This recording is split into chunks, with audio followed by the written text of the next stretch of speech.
All right. We are live. Oh, we are live. Okay, hi. Hello, Durud and Shalom. We be live. My name is Armin Navabi. And I'm Ali Samani. Welcome to our live stream today. The Islamic Republic is almost out of gasoline. Some people are saying it's mere days away or weeks away from completely running out of any fuel stock that it has left.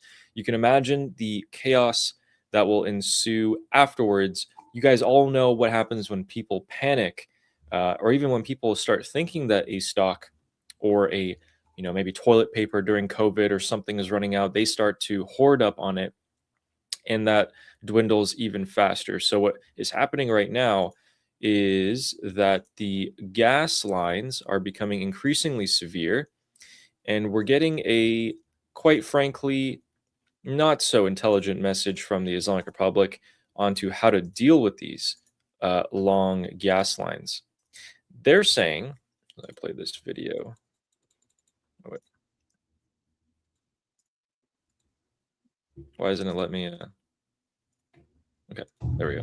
صف طولانی جایگاه‌های سوخت و بازرسی از این In this video of the Islamic Republic's media, they're explaining how the long lines are because of the people. The people's consumption of fuel is a lot, and people should, get lower. And they're asking people, how much fuel do you consume, and how long do you have to wait in lines, and this and that, putting the blame on basically everyone except for their own governance here. Their solution: don't form lines. Sort out alternatives on your own. Now, this is quite rich after the Islamic Republic has been caught multiple times in the past week stealing gasoline from the Iranian people. And additionally, we have reports that these gas stations that you guys see here, let's go back in that clip right there. So, this gas station pretty much looks like this. They'll tell you there's no gas. And then the security forces, the Basij, will pull up and start pumping gas. How interesting. They're keeping the gas for the security forces, who are now patrolling the city of Tehran and other major cities after receiving an order this week by the head of the Basij, Hossein Taeb, to deploy out in force. They have their rifles fully out, paintball guns, batons, and riding through their motorcycles. Armin, can you give us an idea of why this might be happening now? So, guys, the Islamic Republic actually, unlike what people think, works on a lot of good data that they have internal. Okay, a lot of people think that these people are just crazy people that don't know what they're doing, but their behavior gives us access to the information that they have and we don't have. This is why when we were predicting that all of this is going to cause a potential uprising, the Islamic Republic is exposing to us based on this behavior that their data shows the same thing, right? Correct. Absolutely correct. This is a clear indicator of two things. If you run out of gasoline, the people will come out. That's what they're worried about. They deploy a lot of their security forces, not just in the capital city, but the major cities at the moment. But here's the problem. I think that they're hoarding a lot of this gasoline for themselves and taking it because I think in the upcoming uprising, they're gonna want to make sure that they have enough gasoline for their own forces to get around and be able to suppress people. In turn, that actually makes the timer for when the uprising arrives shorter. Armin, how difficult is it for the current forces to be able to carry out suppression? Well, unfortunately, not that difficult. The problem is that they will have to spill blood. And in the current situation that they're in, with the international community being forced by the United States to put the Islamic Republic under more isolation, another massacre of the Iranian people does two things. First of all, it will put more condemnation and attention against the Islamic Republic, creates more global unity against the Islamic Republic. One, two, it creates the required narrative for United States and Israel to go back to military operations for the against the Islamic Republic, and the Islamic Republic, because of the current economic devastation that is being inflicted upon it, is not as ready to fight back. Even though last time they didn't do much of a fighting, this time they're going to be even weaker compared to before, right? So, as much as the Islamic Republic is able and willing to shed the blood of the Iranian people, it is not eager to do that because of what that means. What are the secondary consequences of that is going to be after, regarding creating more global unity against it, but two, creating the situation, the conditions for the next war to happen, right? And for that reason, they're trying to avoid it. And so during this next uprising that will occur, the Islamic Republic doesn't actually need that many forces in total. Even if some of the Basij don't show up to work, they can still suppress the Iranian people to a large extent. The question is this, Armin, do you think less or more people will come out to the streets next time? It could be less at first before it gets more, but it could be of a different kind that the Islamic Republic doesn't want to kill, right?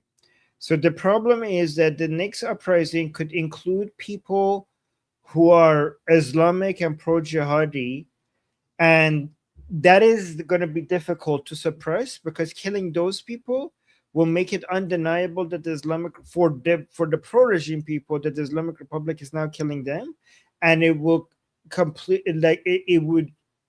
it would be a catalyst for the Islamic Republic's last remaining base of support to collapse. So it might be less at first. And then what about the suppression forces? Do you believe they will be less or more this time? It's going to be proportional to the level of threat the Islamic Republic is fearing. So the Islamic Republic saw that the last time that they did mass killing of the Iranian people, they lost their supreme leader because of it. And they lost so much because of it. So they look at the Iranian people and they see they're unarmed. So, and they are not afraid of killing the Iranian people. So they shoot into the unarmed Iranian people with no care.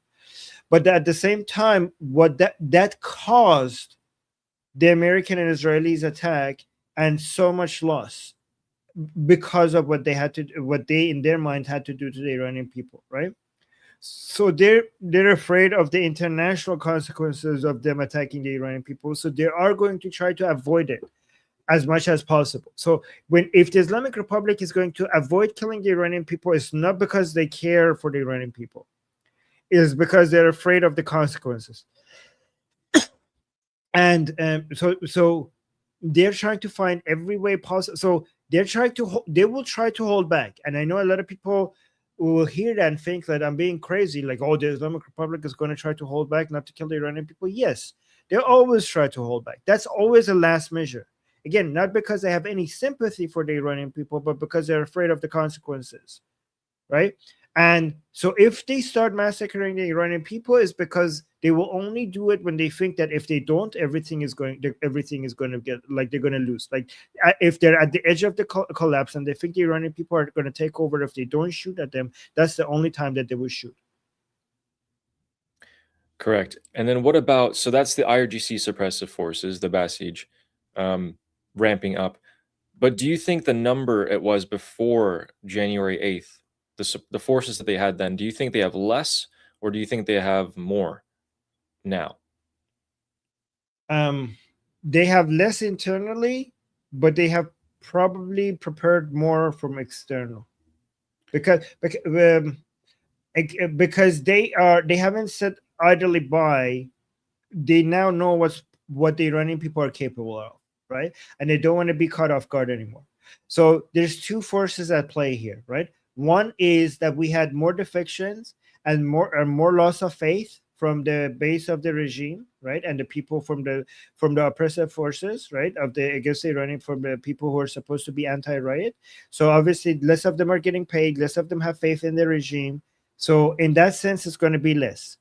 But from another perspective, the Islamic Republic has seen numbers of Iranian people come out that it has never seen before, and it was caught off guard.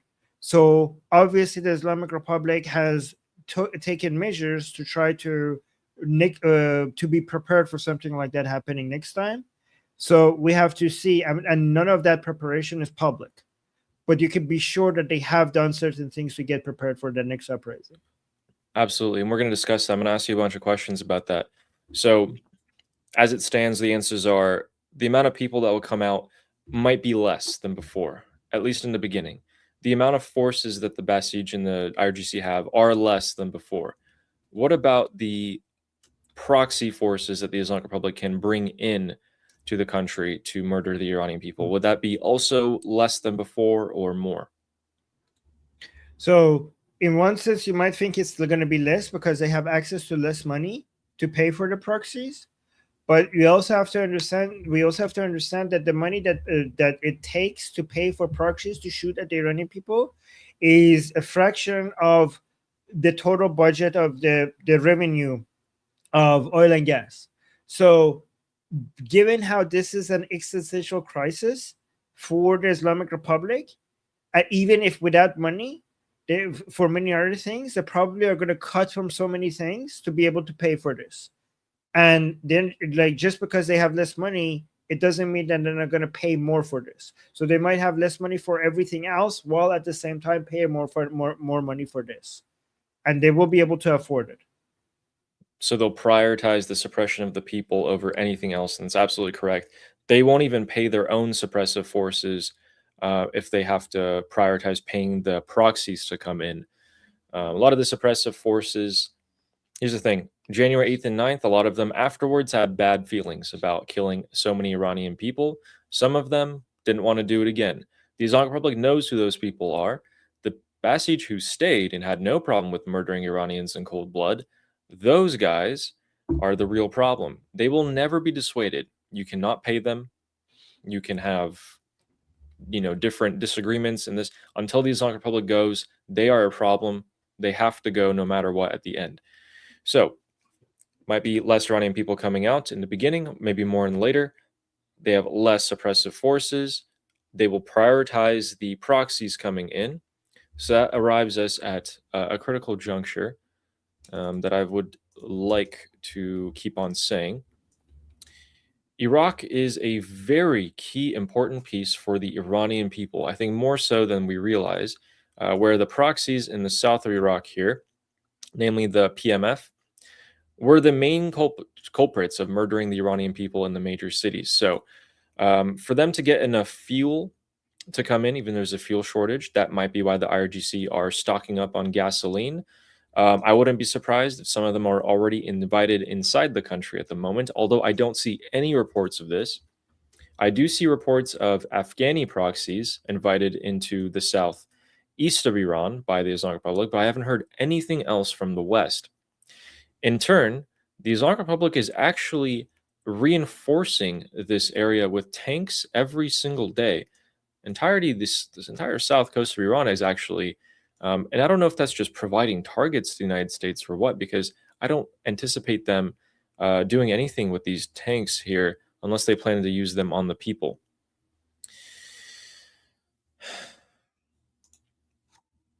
When this next uprising happens, it's difficult to put yourselves in the headspace of someone who's willing to come out. They know what happened on January 8th and 9th. It's a big question of if they're willing to put themselves in the line of danger and get hit by bullets like that again. Armin, what would possibly make someone, a father, a mother, a kid, a teenager, come out on the streets again, knowing what happened on January 8th and 9th? Would it be the threshold of, hey, I have nothing to lose anymore? Yes. You just stole the words right out of my mouth. I was going to say exactly those words. That was exactly what I was going to say. Having nothing else to lose. Nothing And else to lose. do they have to reach that point? Does everyone have to reach that point, or do they think they are about to? They just need to think that they're about to reach that point. Yes, yes. I mean, we had 5 million people, more than 5 million people show up last time with something to lose. So I'm pretty sure people will still show up if many of them are not there yet. But many more people will show up because they think they're getting to the point where they have nothing to lose. Okay. So more and more people are arriving to that conclusion, ladies and gentlemen. If you've been watching our show, you can see the prices, the inflation, and everything that's going on. We actually have the inflation numbers for you, freshly polled, and let's show you guys that real quick before we get into what is going to be done about all this. All right. So the average for the past 12 months has been 65% inflation, according to the central bank of Iran.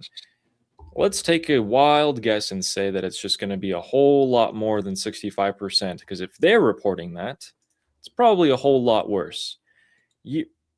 Year on year, goods inflation is 121%.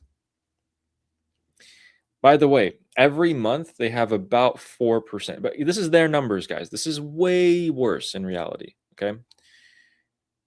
This makes people hopeless. Running out of gas makes people hopeless.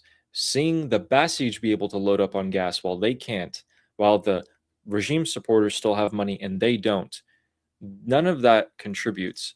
And when the Islamic Republic comes out with statements saying it's just the people's fault, it's the people's fault, you guys should consume less gas, you guys should find ways around it, those don't help either. All right, so people come back out in the streets. The IRGC are less in number. The proxies may be less in number. Maybe the regime doesn't have enough money, but it probably will, and it'll bring all the proxies it can. Here's the thing. It can't bring in Hezbollah anymore. Can't bring in Hamas anymore. The PMF, they have to be tied up. If they're not tied up, we're at a massive disadvantage. So September 30th is one of the most important deadlines in the freedom of the Iranian people, period. The proxies say we're not going to disarm. Al-Zaidi says you need to disarm. Here's what it depends on. Is Al-Zaidi, the Prime Minister of Iraq, going to back down and give another extension of the deadline, or are the Iraqi counterterrorism forces and the United States going to work together and actually get rid of these proxies? Here's the other question. Once these proxies are losing, because they will in an open fight, they'll lose. Are they going to retreat into Iran? And during that retreat, are they going to be still pursued and hit? These are all questions that we will be finding out in the next 30 days, next few weeks. Okay, so now let's picture in our heads another January 8th. And these are scary thoughts, but let's picture another January 8th and 9th. The people are back out on the streets. The suppression forces are back out. This time, with what the United States and Israel know and what they have in the region, Armin, do you think that the United States and Israel will sit by this time that the Iranian people come out? In your opinion, what do you think? Well, United States is, I'm not sure. Israel, no. Israel will not sit by. I mean, okay, depends on what you mean by sit by, because neither will sit by.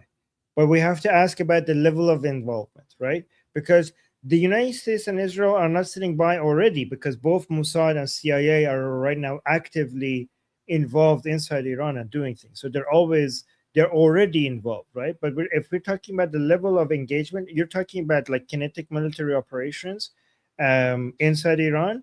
Would we see that? I think we will. I think for Israel, for sure, from United States, pretty likely we are going to see that, because if we have a major uprising, it would be difficult to imagine United States not coming out and supporting the Iranian people, especially after especially if we already have the U.S. Navy there, and President Trump last time saying help is on the way. The Navy being there, the Iranian people being in the streets.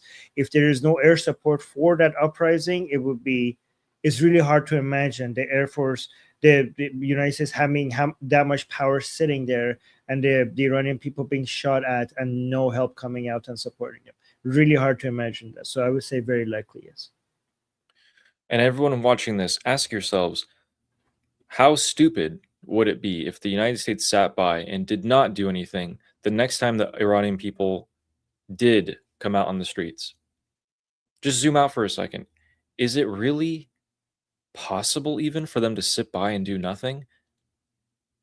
It's in the benefit of the is in the benefit of the United States for the Islamic Republic to go. The biggest pressure on the Islamic Republic is the Iranian people, and you can't control exactly when they come out. But with the blockade and other such sanctions, it does create an atmosphere for the Iranian people to come out. And when they do, for you to just sit by and do nothing would be stupid to say the least. I mean, it just would go against all logic and reasoning, not to mention how bad it would look politically for Donald Trump, given his previous statements and just, being a champion of democracy, people coming out and getting massacred when the U.S. have forces sitting right there would be insane. So why are we going back towards that? Well, the head of the Security Council for the Islamic Republic today said a couple things, and so did Donald Trump. And we've put these two statements together. We're going to tell you about them. We're going to tell you why we're going straight back to a potential military conflict real soon. Today, Mohsen Rezai, he's the Supreme National Security Council head. He said, and don't laugh, as we have said before, Beirut is definitely considered a red line, and Iran will respond directly to any Israeli aggression against it. Since we imposed this equation, no Israeli attacks have occurred against Beirut. Let's get started with that before we go into that. So first of all, this is funny because their exact words were, hey, if they hit the south of Lebanon, we'll strike Israel. That didn't happen. Now they're saying Beirut, which, by the way, Israel's they're not even targeting Beirut at the moment. They're focused on the south of Lebanon. So it's funny that they say these things called gondaguzi in Farsi, where they just bluff and say all these boisterous words. But then he also said, the only way for us to end this war or go back to negotiations is to go back to the June MOU. On paper, it was very advantageous for the Islamic Republic. They still couldn't carry it out there. And now they're saying we need to go back to that. That's the only way. Vice versa, Donald Trump said we're not going back to the June MOU today.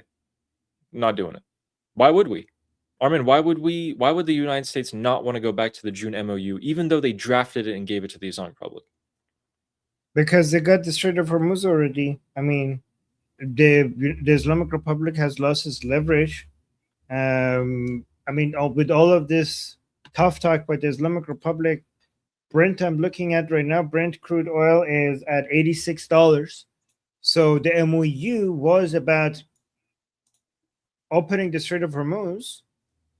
I think the United States are like, no, we're good. We're good. Like, why should we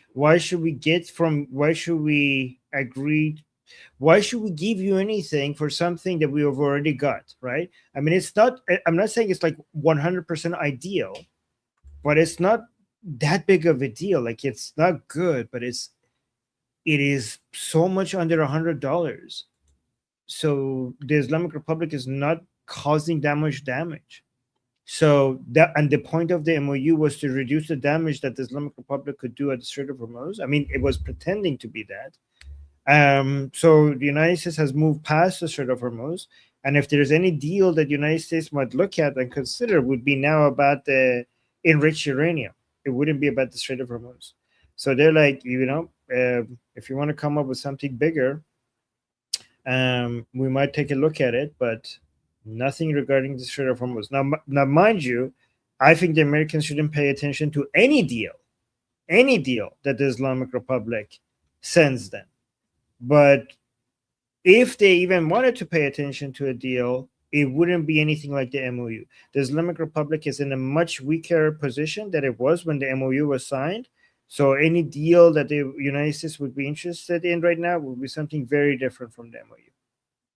I mean, at least it should be. And so that phase of the MOU was about opening up the Strait of Hormuz. We saw after months, the United States finally resorted to those 13 days of strikes. They resorted to Operation Freedom Plus, where even tonight, if you open a flight tracker, you will see U.S. Air Force refueling tankers operating around this area. Why? Remember, if you see refueling tankers with their transponders on, that means there are F-16s, F-35s, etc., with their transponders off. They patrolled the area. They let oil go through. And according to Chris Wright, the Energy Secretary of the United States, we have 75% of the output of oil going through. We're only missing 25%. So the war, apparently, right now, has only hurt us about 25% in terms of oil output. Countries are starting to make a recovery, or at least that's according to the Energy Secretary. The reality in the Strait tells us a different story. I believe that the United States might be buffing the numbers a little bit here. The amount of oil should be a little bit less than what they're saying. Regardless, the price of oil is low. Regardless, the Islamic Republic was not able to achieve its objective in pushing oil to $200 a barrel. Worse than that, every other country is undercutting the Islamic Republic at this point, and China is preferring to buy from them, so their leverage is falling by the day to their best friend, Xi Jinping. So as you were saying about the proxies, this is the period, I believe, that they worked on in terms of containing the proxies. So let's go one by one real quick, but maybe like just spend 15, 20 seconds on each. So Hezbollah in Lebanon. Benjamin Netanyahu said, we have Hezbollah fully contained. We got them right where we want them, but we don't want to do that final push and eradicate them because these guys are wild animals. We don't know what they're going to do. And just quite frankly speaking, my personal opinion, if you're a prime minister who's elected and, a lot of your big points have been anti-terror, might not serve you too much right now before the elections to have that terror gone. Might serve a political purpose to have it there to some extent. And if we go down into Yemen, the Yemeni Houthis are getting slammed. Although they're fighting back really hard, Saudi-backed militias have gotten their hands on Ukrainians and their drones, and they're using them to great effect on the Houthis here. The Houthis are losing dozens of men a day, and I'm not quite sure how long they can prepare for this. So we have new reports coming in that the Saudis are preparing for an offensive on the Houthis themselves. It makes sense to me. Use your militias in Yemen to go soften up the Houthis. And then when the Houthis are weak enough that your intelligence assesses you can finish them off, you bring in your military, you bring in the other 14 countries that you formed a coalition with, and you destroy the Houthis once and for all. Conversely, that actually reduces America's leverage on Saudi Arabia, which is why we hear the nuclear deal being offered to Saudi Arabia, which does not allow them to build nuclear weapons as of now. We know that can change in the future, of course, but it's more along the lines of nuclear energy. Then, what's left? Hamas, they're getting slammed hard enough. In fact, airstrikes in Gaza are happening almost on the daily at the moment. So that leaves two. That leaves Afghanistan and Pakistan with the Zainabi and Fatimiyun militia groups. These guys, there's no way to stop them. Pakistan is never going to work to stop these groups. Afghanistan, who are you even going to talk to in there? Are you going to go negotiate with the Taliban? I'm not really sure about that. And actually, the Afghani militias are already operating here, which means our focus is Iraq. It all comes down to this. The call comes down to the next 4 weeks that we will be covering for you every single day. These things can kick off at any time. Al-Zaidi, remember when we were on stream and Al-Zaidi rolled tanks into Baghdad and started arresting people? That was out of absolutely nowhere. And I assume there will be another sort of operation just like that. Did I miss anything on the proxies here? I think that was pretty much everything that they can bring in. No, this is pretty accurate. I do think the whole proxy leverage has been has been diminished significantly. Correct. Compared to before. So one thing that isn't a proxy, maybe even an owner of the Islamic Republic, or sorry, guys, partner if you're a supporter of the Islamic Republic, this is put out by Politico. CIA chief pressed Russia to cut support for Iran. Crazy. That's what we said as well right before this article came out by them. The argument is that Russia has provided materials to the Islamic Republic that strengthen its drone production, its missile production, gave them intelligence to identify targets in U.S. bases, and they have economic ties. Ratcliffe, who went to Moscow, was asking them to basically back off or else. Now, the or else is yet to be seen. The U.S. has now issued two big threats, one to Moscow, to Putin, and the other to China, to Xi Jinping. These are merely threats at the moment, if you were to just look at them on paper. As good as they sound, they have not been backed up yet. Armin, what would the United States need to do to Russia and China for us to see some sort of success here? To push them back in supporting the Islamic Republic? Correct. Yeah.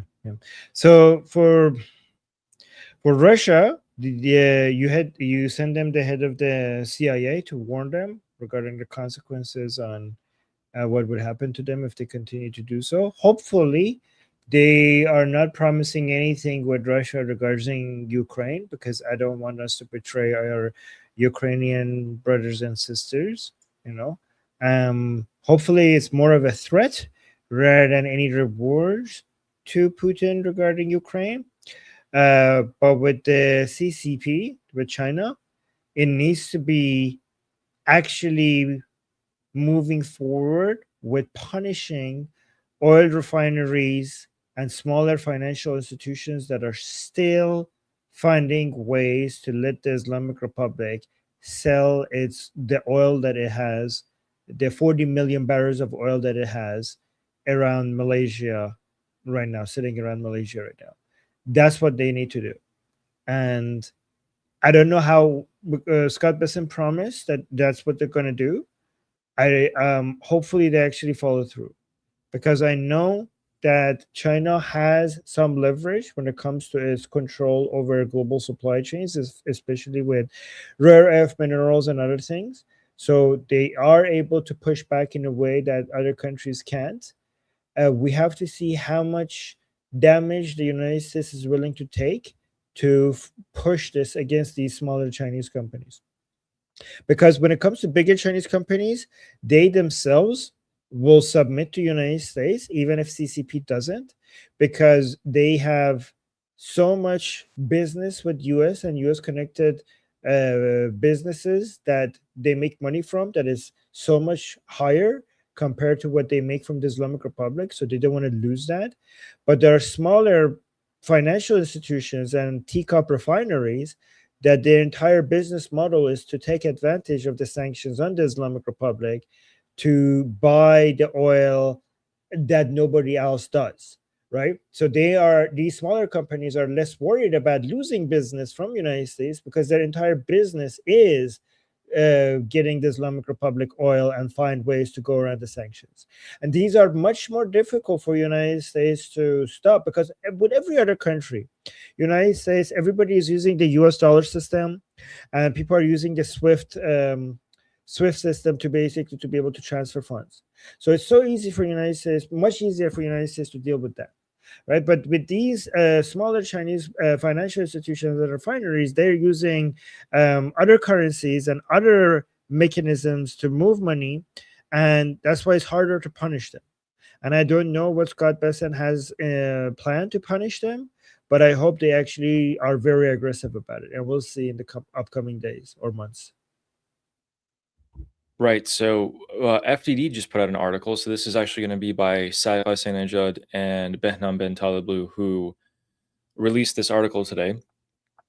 And according to what they think is going to happen is that the Treasury is going to be targeting the entire supply chain by targeting procurement agents, logistic firms, and payment companies. So these are the middlemen at which the joints of the businesses, everything has to pass through. How are you going to get the material, the logistics, how are they going to be moved, who's paying for things, et cetera, et cetera. That is the key. And that is what the Treasury's latest sanctions show Washington will be targeting. That is what their plan is. This will be tied to, where is it? Shipping, aviation, technology, gold, and digital assets, the 5 key sectors of the Islamic Republic's economy that was declared by Scott Bessent to be targeted from now on. The Chinese are going to have a tougher time helping them in these 5 industries. Gold and digital assets, you all know. Digital assets, for anyone who might not know, crypto, any sort of moving of money online digitally.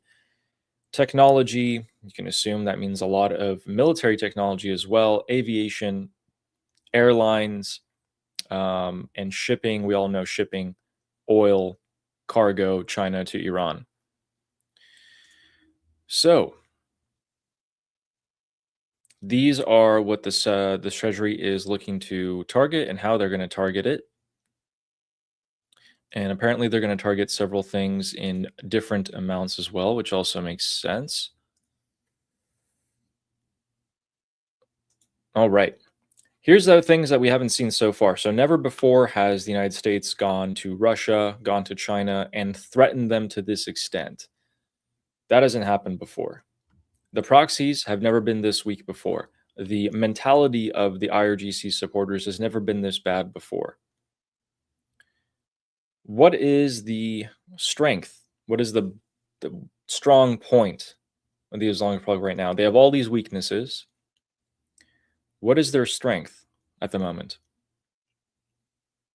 Of the Islamic Republic? Correct. Oh, that's a very good question, Ali. The strength of the We always Islamic cover their Republic. weaknesses. I'll start off with one of them. That they don't need that many people with guns to kill Iranian people. Okay. That they can afford to care about nothing else other than survival. And they're not answerable to anybody other than themselves.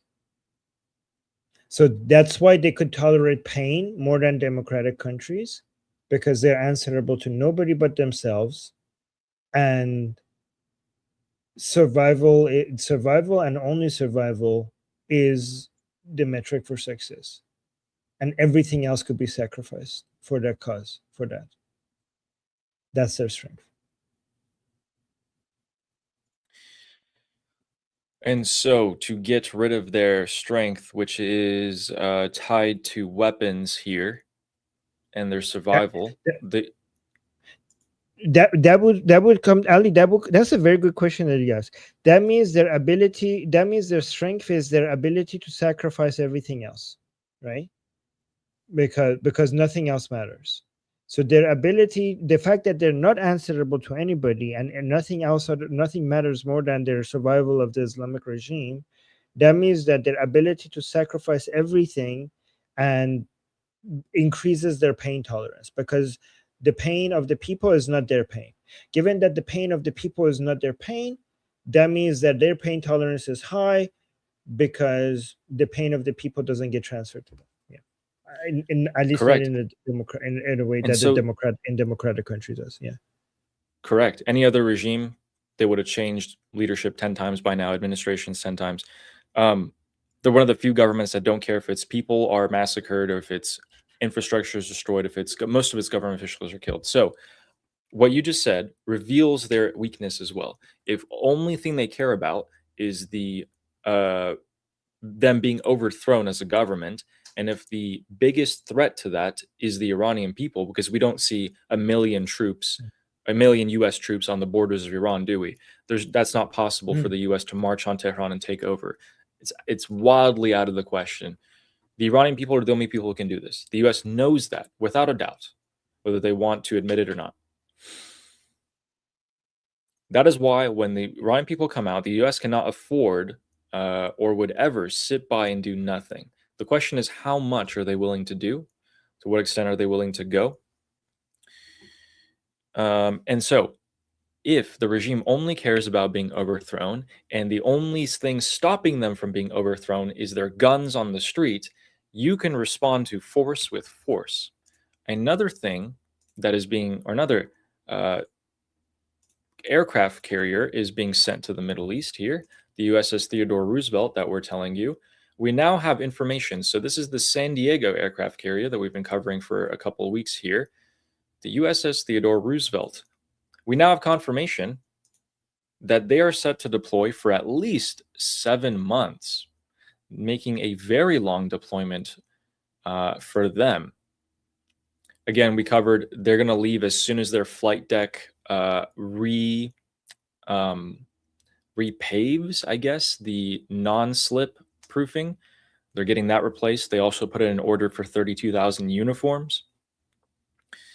So as long as those arrive, they're good to go. And it looks like maybe they have arrived or they are done as this news come out. A third aircraft carrier in the region boosts their firepower. And Armin, a lot of people say, well, the U.S. is going to bring all this, but it's just for pressure. They're not going to actually use it. Where have we heard that before? We did hear that right before February 28th when they killed Khamenei and a whole bunch of regime leaders, right before Operation Epic Fury started. I'm not saying that they're wrong, but they shouldn't be confident about that analysis, because they were saying this the same time. They were saying this exactly right before Midnight Hammer, right before Operation Epic Fury. That's what people were guessing, and they ended up being wrong. So even if that's your analysis, you have to be skeptical about it. Yeah, it's one of the many things. Another question, let's just go with logic here. Would it make a lot of sense for the U.S. to let the Islamic Republic off the hook when it's the weakest they've ever been? Just strategically speaking, every time the Islamic Republic has shown weakness, the U.S. does something against them. I don't think this time would be any different. What do you think? Yeah, no, I agree. Yeah. All right, let's go back to the map here. We hope that was Can you go back? Can you go back to that? Can you go back to that picture? Do you think that is that being so? Theodore Roosevelt deployed to the Middle East for at least 7 months. This is replacing, like you said. You mentioned that this is replacing something. No. So the George Washington replaced the Abraham Lincoln. But isn't this also going to replace something else at some point? The George Bush has been there for only a few months, so it's highly unlikely. This could be a third to stay. Because I don't know if I remember this correctly, but I heard that this is also replacing something else, but maybe I'm wrong. Okay, but let's keep an eye. That could be the case. I mean, we could hear that. That can obviously be the case. But here's the bad scenario is you don't have 3 aircraft carriers, you have 2. The plus side is that they're fresh and ready to go.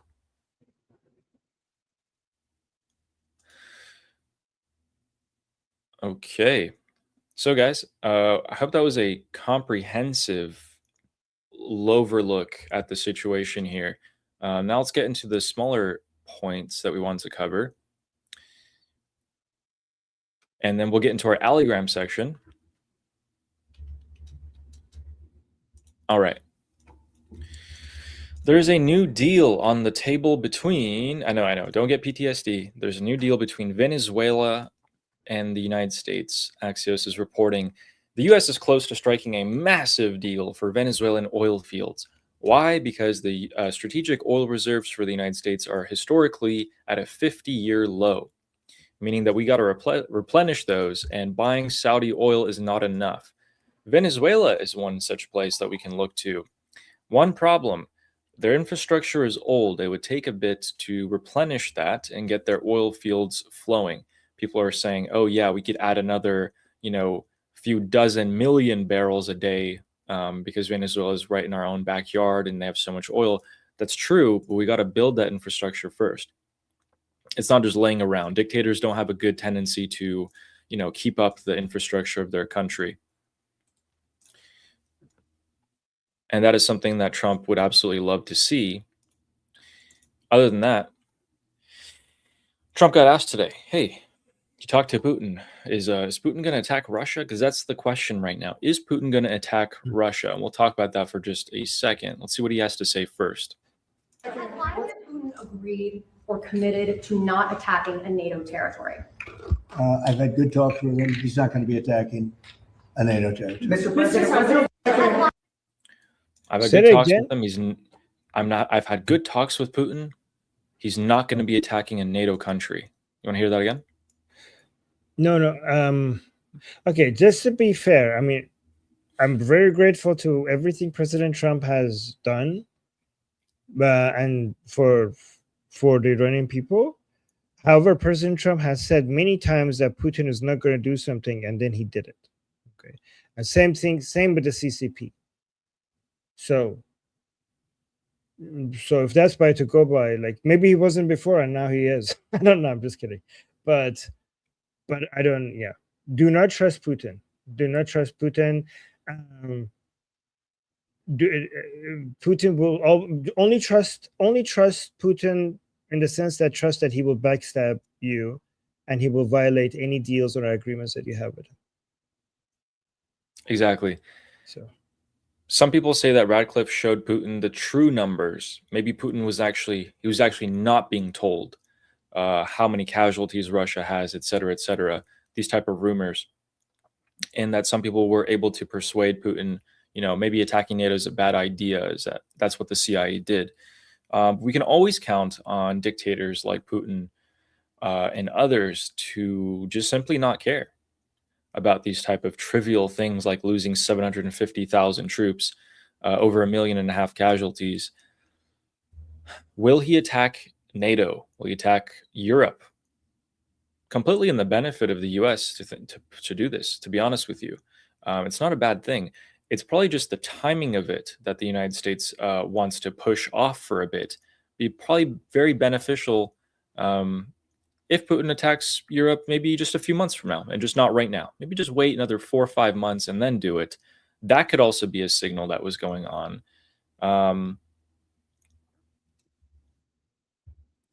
That's what I think on that matter. Without getting too much more into it. But while we're in Europe at the moment, fun fact, Bank Melli, the national bank of the Islamic Republic, has a fully functioning branch in Hamburg in Germany. According to reports today, people were able to walk inside that branch and conduct their business as per usual. It's open for business. It's kind of strange. I was hoping that would be closed by now, and should be closed, hopefully, within days. Here are the list of the branches of Bank Melli around the world. We're going to be focusing on a couple here in the eastern part of the world, from Russia to China.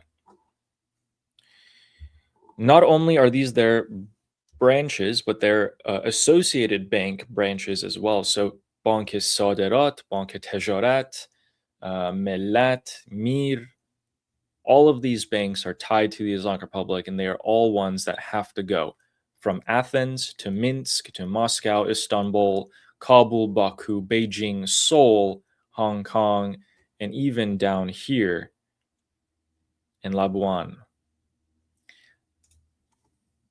the one in Germany is still operating, which is pathetic. Did you know people went and tested the Bank Melli in Germany? You can still today go and open an account there. Like, I don't know what the hell's happening. Yeah, that's ridiculous. I don't think the Europeans are really taking this, the European governments are really taking this seriously, or at least the Germany law isn't. These are all things that need to go. I showed this clip earlier, but I'm going to show you guys once again.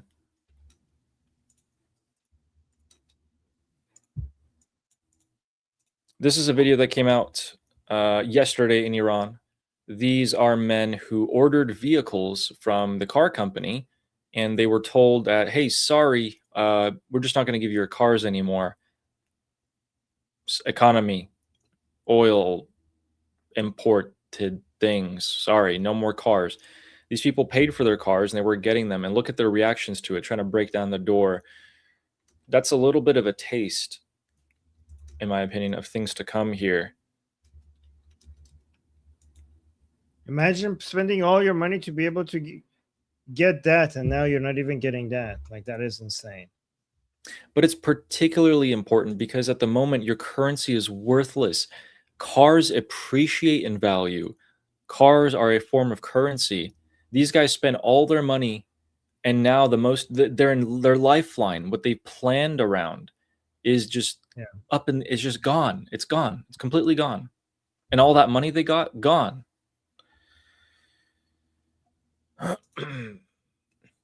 Yeah.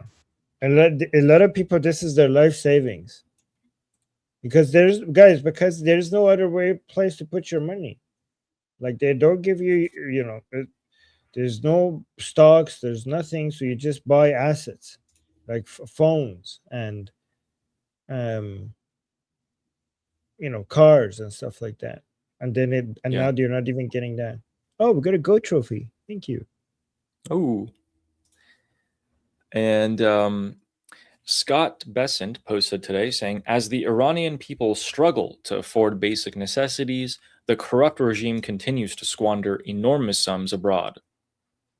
Instead of funneling billions of dollars to its terrorist proxies, the regime should spend that money for its people. Well said, Scott Bessent, and that was echoed by Prince Reza Pahlavi, who said, Scott Bessent is right. The only way we can end this is to end the Islamic Republic. So let's go back and see. Actually, we could probably just find out right now. Let's go to Qalibov. Where is he? Is it this one? Is it this one? That one. Ah, there it is.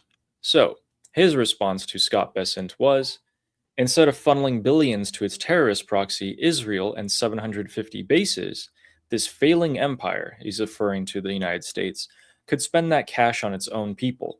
But nah, that made too much sense for this regime. Scotty, man, your credibility is on the line. Do something. Okay, so that is his response. Okay, so Ali, that is not his response. He did not write a single word of that tweet. There's no there's no way that he had anything to do with this post. Okay, zero chance.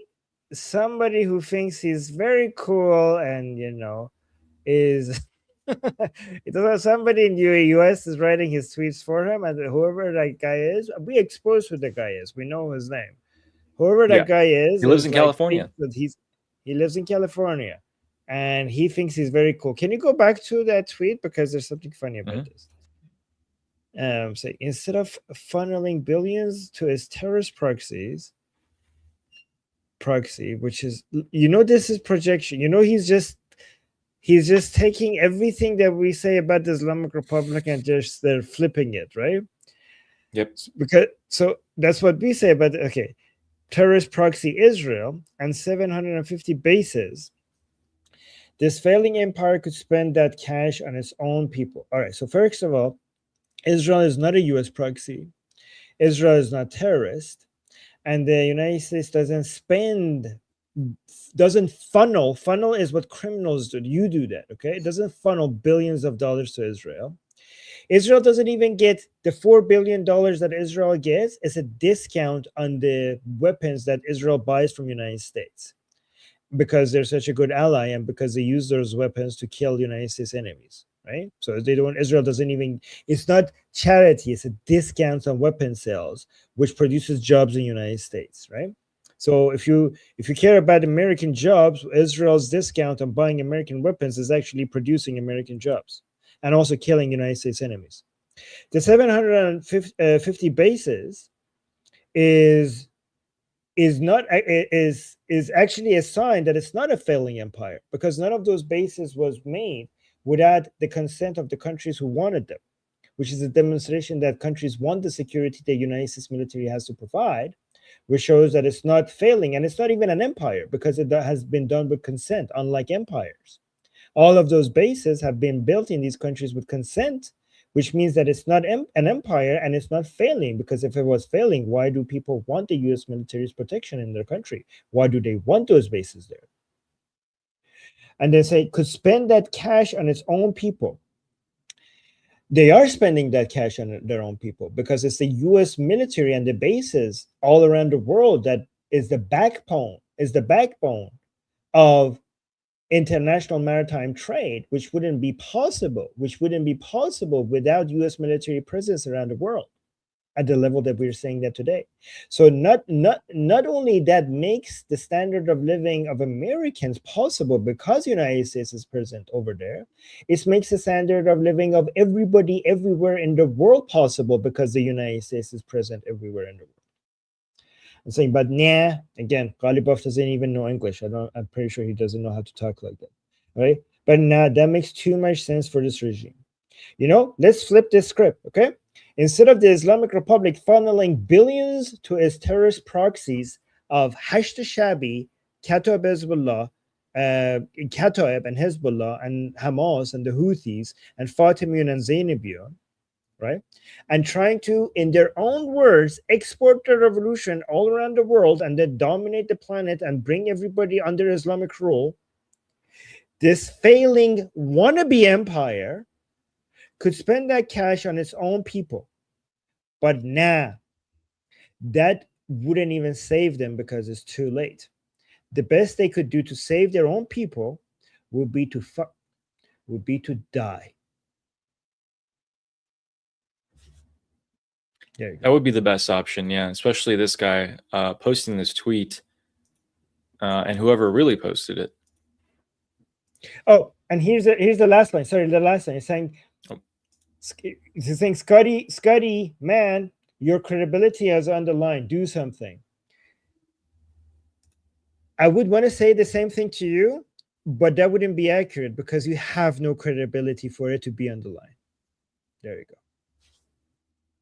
One of the most hated people in the Islamic Republic, Ghalibaf, ladies and gentlemen, people. Maybe the most? I don't know. So let's head into the Persian Gulf for just a second, and let's start off with the fact that Qatar is hurting a little bit in celebration. So Qatar is actually, they had their economy shrink 9% in the past, I think about 6 months, and they're crying uncle. They're making meetings with the UAE and Saudi Arabia and the US to see what they could possibly do about the situation. United Arab Emirates is also not very happy about their money situation. They're hurting a little bit as well. And so something that's never happened before actually occurred today between Saudi Arabia and the United Arab Emirates. So the president of the United Arab Emirates got on the right there. He actually made some drama in the Arab world today. He wrote a letter, handwritten, and he went around Crown Prince Mohammed bin Salman, the guy on the left, and he gave it directly to Mohammed bin Salman's daddy, King Salman. He's 90 years old. And that is a huge signal. Huge signal. So the Emiratis felt like they had no other choice. They went straight to the top. Saudi Arabia's crown prince is incredibly furious. Remember, he's very egotistical. He's very fragile in his personality here. This is going to hurt him like few other things have.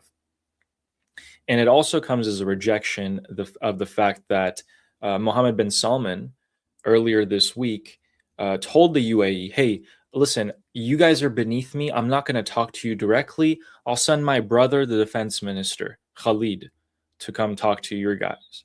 And the president of the UAE was like, no, you did not. You know what? I'm going to go straight to the top. You don't talk to me like that. You don't send your defense minister to come talk to me. That is the drama. Ooh, guys, I know, right? Wow. So, to some actual important news here. Bloomberg, told you guys yesterday, Bloomberg put out a headline article, in my opinion. They said that the DOJ of the United States Department of Justice is actually working to revive a judicial mechanism that dates back to the Civil War era. What their aim is to do with this is to grab Islamic Republic oil tankers. Now, we know a lot of them are sitting right here off the coast of Sri Lanka. They still haven't moved. I'm watching them to see if they're coming back to Iran or not. They're still there. A lot of them will still also be sitting right here next to Karg Island. If the US seizes these, that's billions of dollars that they could potentially give to yours truly, Crown Prince Reza Pahlavi, to fund the resistance to fight against the Islamic Republic. But they're citing that they would like to take it as spoils of war for themselves to recoup their costs. We'll see if that actually ended up happening. Open this up. That would be a little bit of a piracy accusation leveled at the US there.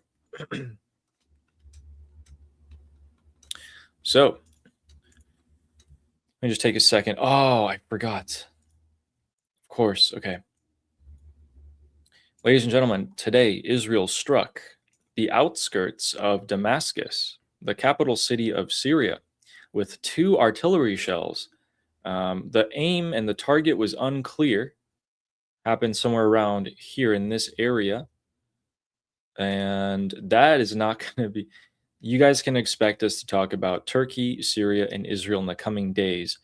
That is not going to leave Erdogan happy whatsoever.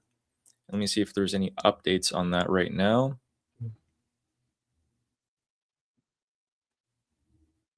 Nope, that was it.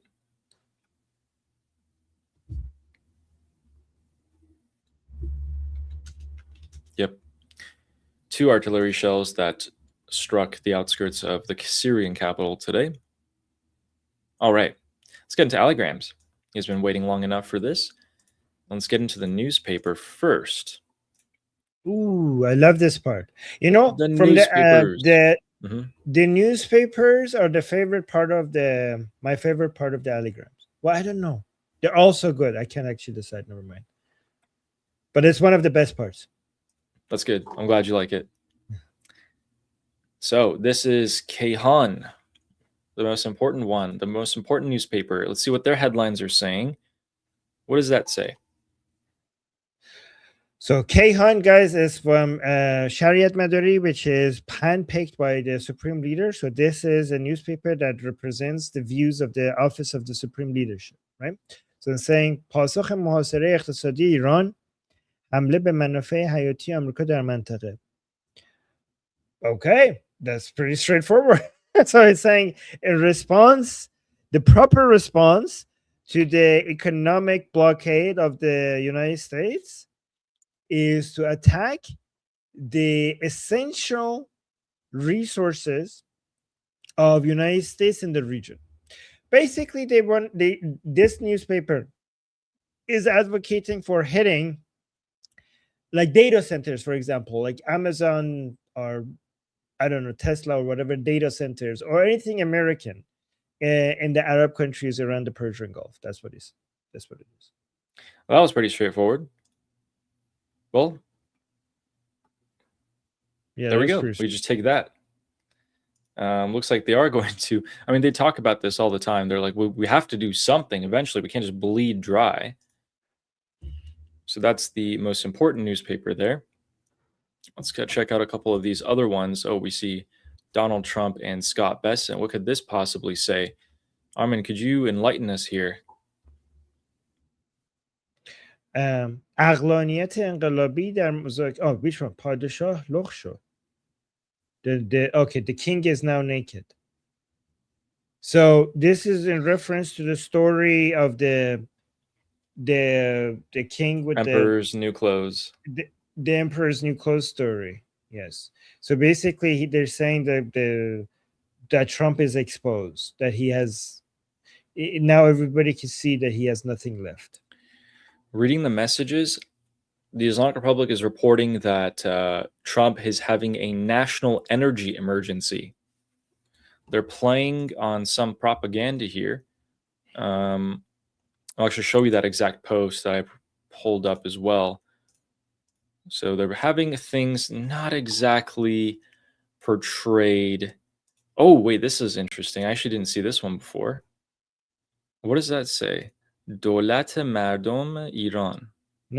No, Oh. دولت مردم Iran. Yeah. So there's commas in between. So اگه لازم باشه اقدامات پیش دستانه انجام میدهیم. So yeah, I don't know preemptive what the strikes. context, but yes. So I think دولت مردم. Okay, so this seems to be a reformist newspaper. Yeah. Because it's putting the government, the executive branch, the people, and Iran in the same line. So this is a pro-Pezeshkian newspaper. That's garbage. Let's check this out.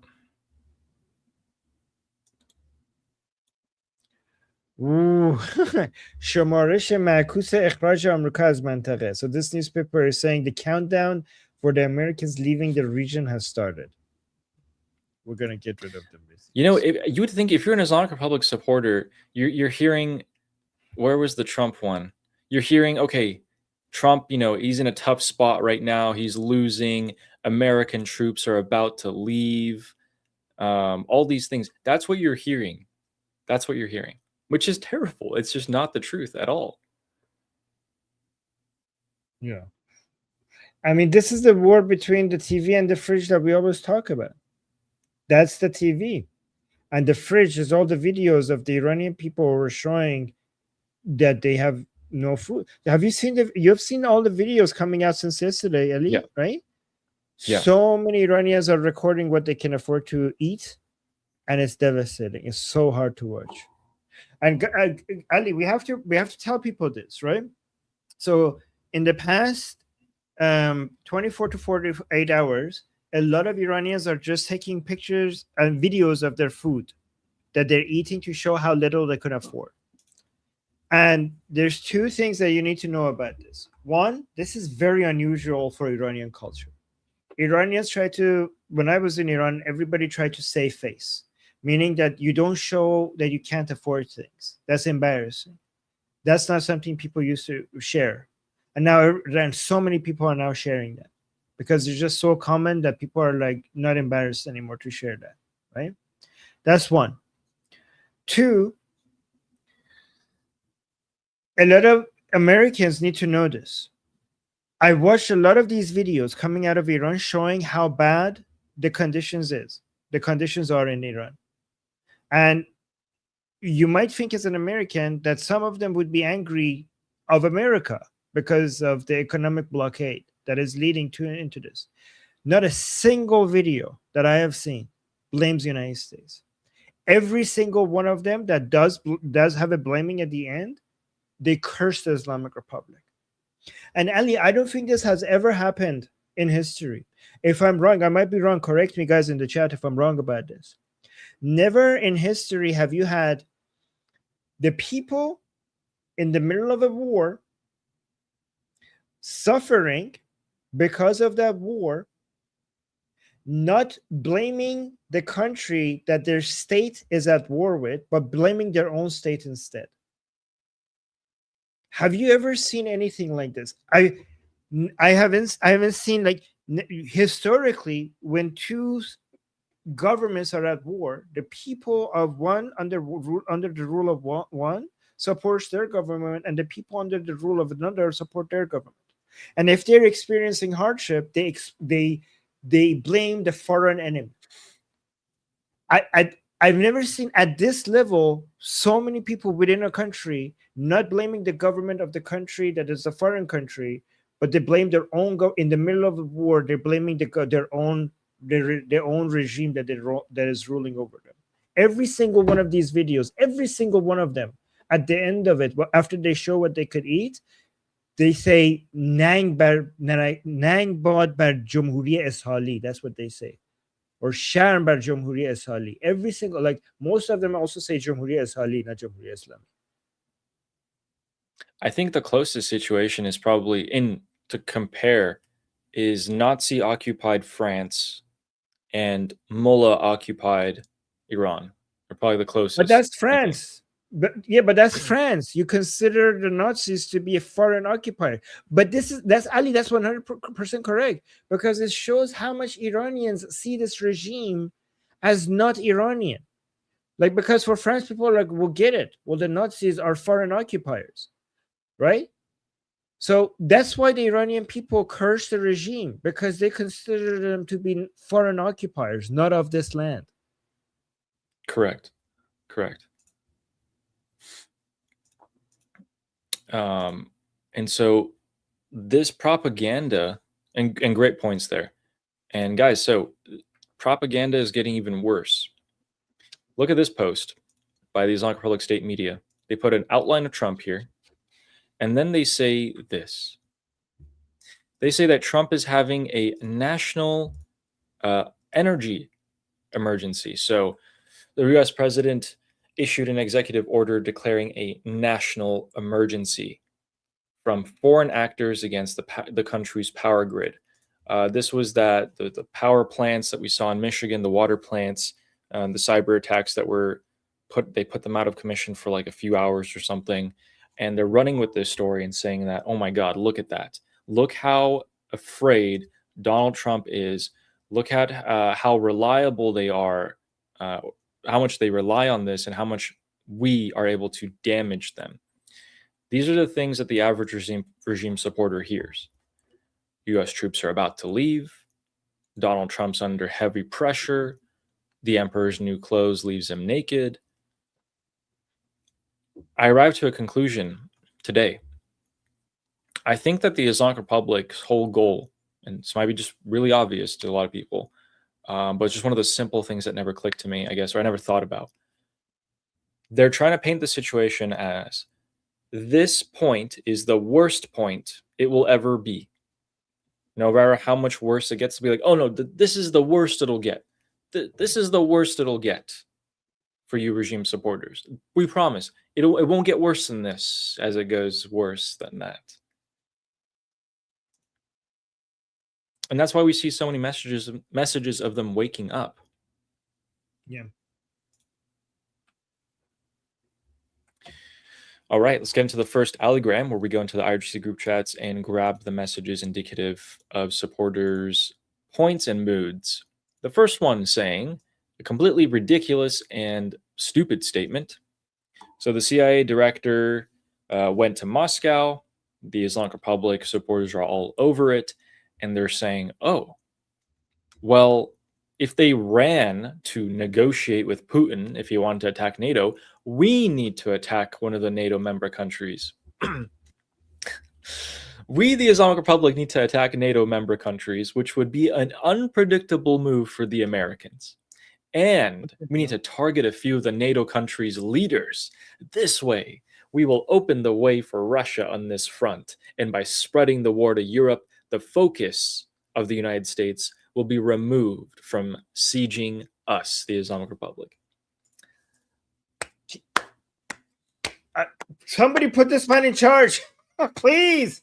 Holy crap! Somebody put this man. Like, get Europe involved. Yeah, that's a genius idea. We've been trying to get Europe involved forever. Yes, more create more. Like, what? Ali, I think this guy is with us.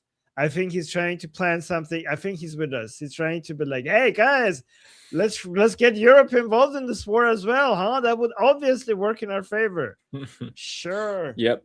Yes. They have the capability. Try.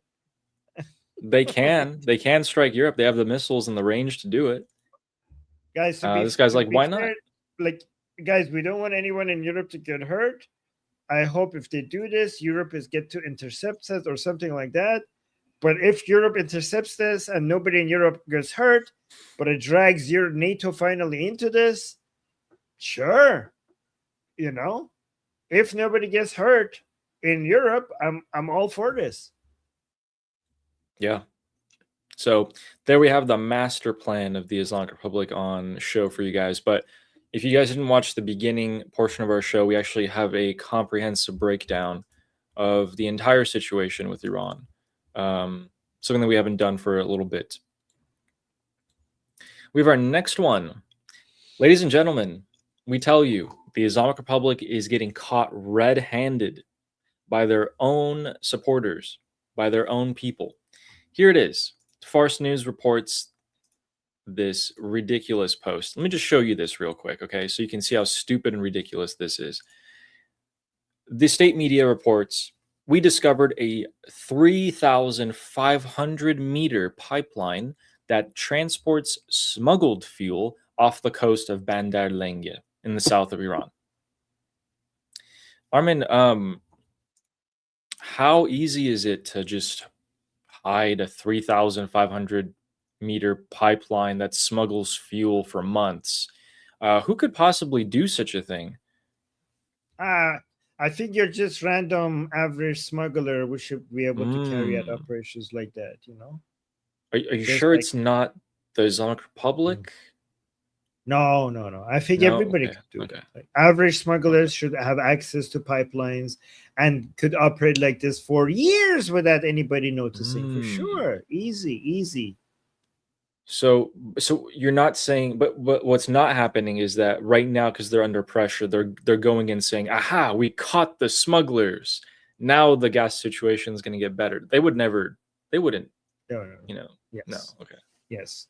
Yeah, that'd be Ali, stupid. are you accusing the IRGC of running these operations themselves and stealing this from the Iranian people? I mean, they would never. Of course not, brother. They would never do such a thing. Come on. So many of these stories are coming out. Let me refresh this so I can translate for that as well. Don't be ridiculous, guys. There it is. And in a separate post, the media also reported a fraudster of 10 trillion tomans was arrested in Urmia. Not billion, trillion. So in West Azerbaijan, which is one of the provinces of Iran, the police commander came out with a statement today. He said, we got a lot of reports that citizens are being defrauded when they buy goods from this certain company or this certain person. The checks are getting bounced. And so, yeah, our officers got on it. And then we just suddenly found the suspect. We identified him and we found him just like that. We arrested him and we interrogated him and he just told us everything. He told us, yeah, I actually have 90 serial fraud cases in different provinces of Iran worth 100 trillion rials. So we just gave him over to the judicial authorities.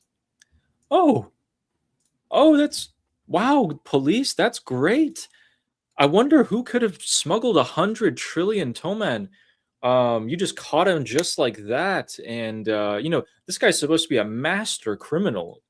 And you just caught him just like that. And he confessed to everything straight away without having a lawyer. And now he's going to the judicial authorities. So he's safe at the moment, I guess. But, that's super weird. Armin, could that be maybe like an IRGC, rich guy or something like that? So I think these are operations that the IRGC allowed to happen as long as they got their cut. But now that money is tight, they're going after these operations that they were allowing to happen because they're using them as piggy banks and they're just breaking these piggy banks. That's what they're doing. And while they're breaking the piggy banks, at the same time, they're virtue signaling as them going after crime. But this was all being done under the eyes and allowed, it was being done with their blessing. Yeah. That's pretty traitorous talk in the Islamic Republic, Armin. I don't know. You're saying that they would allow corruption and then catch the corruption or sell out their own people and then use their money when they need it? Yeah. Oof. I don't know. This is, by the way, you deserve. This should be, Ali, this works in the short term for the IRGC, right? Because they need money and they go now and basically take the money away from the people who are working with the IRGC. But long term, this would be a lesson to people who work with the IRGC. because one day they're going to come for you and you deserve it. Yeah. Smash the piggy. And let's get into right. So, guys, remember, now people are calling out the regime, saying, if you want to build something in your backyard, the government will find out. So how could you lay a pipeline without anyone noticing? Who is behind these betrayals that they're so high up that they can't be arrested or identified? Yeah. Isn't that weird? The pipeline, they're smuggling all this fuel for so long. We don't know who it is. The Islamic Republic won't say. Maybe it's someone from within the regime. Crazy idea. Say it ain't so, Ali. Say it ain't so. My heart cannot take that. And our next one is... So, the Wall Street Journal today, as we guys told you, said that Trump has actually no desire to go back to the MOU because, of course, the U.S. controls the Strait of Hormuz. So, and he said, they're saying, okay, this is probably better in Farsi here. The translation's a little bit weird. Okay, could you read this for us, please? Yes. Wait, چرا برگرده? Wait, what is this in response to? Can you go up a little bit? Okay. Wall Street Journal, Trump تمایل به بازگشت. Okay, so Wall Street Journal was reporting that Trump has no interest in going back to the MOU. So this person is saying چرا برگرده؟ فقط گیر تنگه هرمز بود. Oh, this guy's agreeing with my analysis at the beginning of the show. Saying چرا برگرده؟ فقط گیر تنگه هرمز بود که الان کشتی داره رد میشه. ما هم نگاه میکنیم. اون موقعی که مذاکره جریان داشت تندروها فشار آوردن که حمله بشه، هم کشتی میزدیم هم هلیکوپتر آمریکا. الان که تحریم شدیم حرف نمیزنیم چون کاسب تحریمن رسایی نبویان ثابتی و بیشرفان. So guys, this is a pro-regime person that is anti the pro-tension people. So okay, he wants to de-escalate. He's saying, yes. So he's saying, why would Trump want to go back to the MOU? So this guy thinks that they should have stayed with the MOU. They screwed up, that they increased tensions, and now the Americans don't want to go back to the MOU because it wouldn't make sense for the Americans to go back to the MOU. Saying, why would Trump go to the MOU? The only issue they had was the Strait of Hormuz, and now ships are moving, and we're just watching them. When the negotiation was happening, these radicals, meaning the pro-tension people, these radicals were pressuring us that we need to attack. We were hitting ships and American helicopter. Now we're under sanctions. Now that we're under sanctions, we can't even say anything. Why? Because these people are making money from the sanctions. So he's saying when we were negotiating, they were asking for more tension. Now that we're under these sanctions, they're not talking anymore. Why? This guy has a conspiracy theory. He's saying because they want attention, because they make money from the sanctions. And now they're not saying anything anymore. And people like Rasoi, Nabavian, and Sabati, these are the people who did this, that put us in this condition.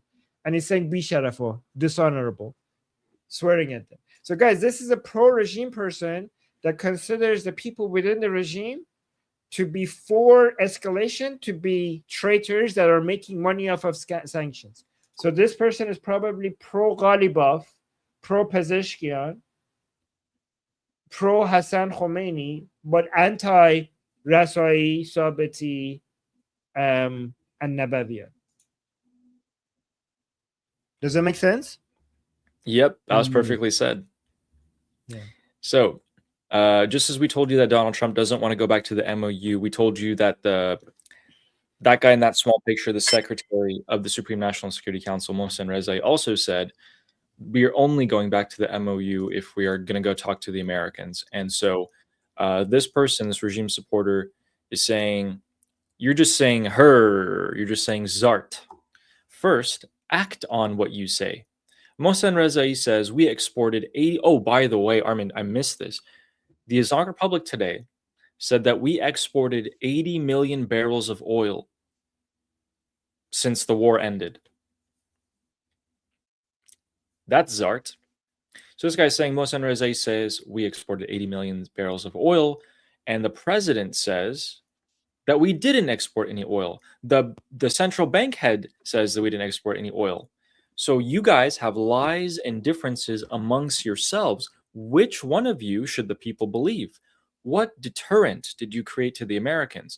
Did we suffer as many casualties, or did we inflict as many casualties on the enemy as the however much they were inflict on us? Which of the 10 conditions of the supreme leader were fulfilled? Were we able to sink one of their ships? Didn't you say we would easily hit them and sink their ships, etc., etc.? Oh yeah, this is great. That's great. Case Love one. this one. Yeah, Good this is a find. great one. That's the biggest point, is that some of them are saying, the supreme idiot at the moment of the Islamic Republic is saying, yeah, we exported a bunch of oil. Everyone else, the president, head of the central bank, we exported nothing. We don't have any money. Who's telling the truth? Which one of you should we believe? Why are you creating this mistrust environment within us regime supporters? So there is 40 million barrels outside the blockade. Ali, do you know how that is all of that 40 million there from the time that US removed the blockade after the MOU was signed, or was there some before? So what I know, my understanding is that there's around, the Islamic Republic has around 40 billion barrels stuck in the Persian Gulf and the Gulf of Oman area under the blockade, stuck there. And there's around another 40 million barrels that are already out, sitting around Malaysia right there in the sea, waiting for somebody to buy them, right? So that 40 million that is out there, when did that get there? Was that all of them from the signing of the MOU? I think a lot of it was actually already there from when the Islamic Republic was exporting its oil already. But then when the blockade was lifted, I think they got only maybe 20 million barrels out. Okay. Interesting. Yeah. I mean, so there's, guys, right now there's about 80 million barrels sitting on the open seas that's already outside the Strait of Hormuz, near the Pacific, between the Indian Ocean and the Pacific. That is what they're using as propaganda, being like, we exported all of that. No, a lot of that was already there. And that is everything you have. And it's not like you're selling all of it. That's 80 million barrels that's not sold. And good luck getting the money back to it. Donald Trump just posted this on Truth Social. He said, Iran is a failing nation. 25 minutes ago. All right. I would say the Islamic Republic is a failing state. Because yeah. I would say that. I think the Iranian nation is standing up, is against tyranny for liberty, and they're getting more and more. The Iranian nation is getting stronger. Is the Islamic State that is getting weaker? Look what this says.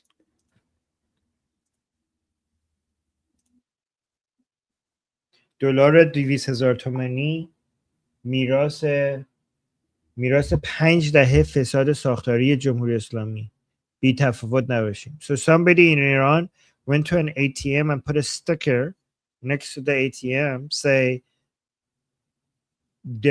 a 200,000 2-month dollar reaching that level, basically 2 million riyals, is the inheritance of 5 decades of corruption, of institutional corruption, structural corruption of the Islamic Republic. Do something. Don't just sit by. Don't be idle. And the Islamic Republic is not just a failing state at the moment because they're running out of gas. There's a similar problem just north of Iran in Russia. This video is not Tehran. This is Moscow. This is the gas line in Moscow. All those cars, as far as the eye can see. We tell you guys that they've been running out of oil as well in Russia. A lot of the gas stations are running out. Probably not as fast as the Islamic Republic is running out, but they have some serious issues. Again, more weakness. These are all signs of weakness of if you are the United States of America. Why let up? Okay. With that, let's get into our super chats. We'll talk to you guys.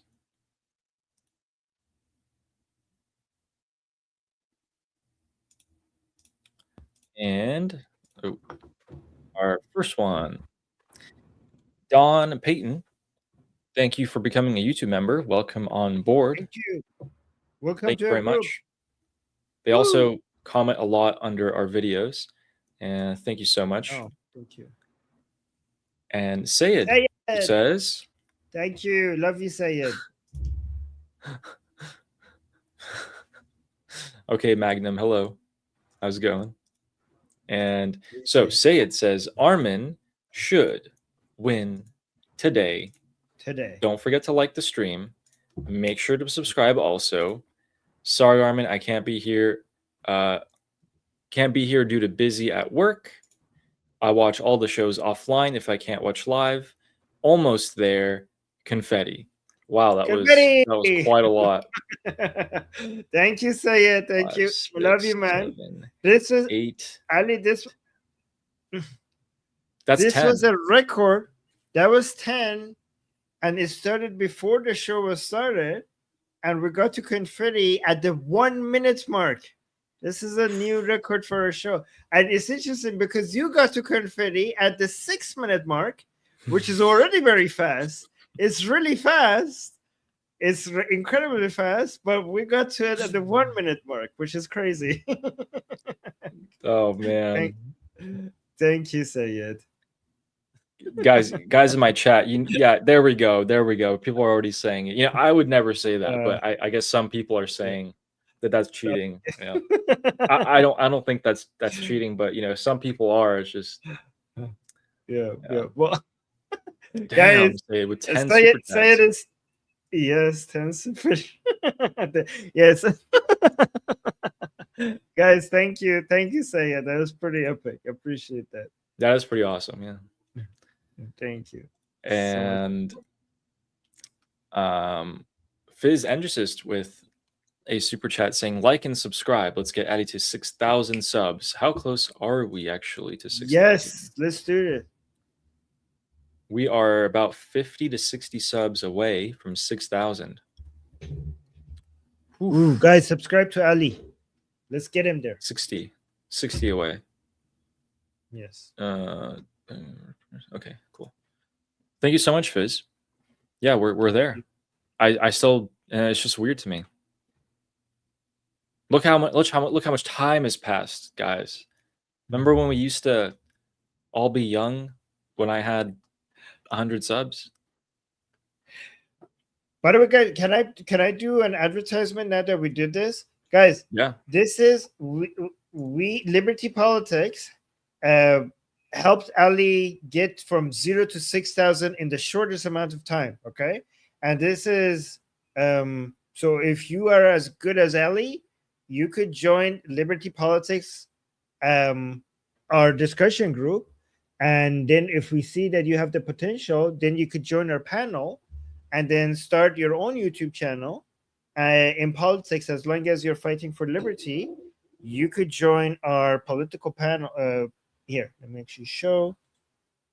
So this is our Liberty Politics discussion group. So you see the potential in starting a channel and coming on Liberty Politics and then promoting it. So come join our discussion group if you're interested in talking about politics and you think you could be the next Ali Samani, and then we will try to get your voice out there to the world and promote your channel so that we could help you get an audience. So come join our discussion group and talk there.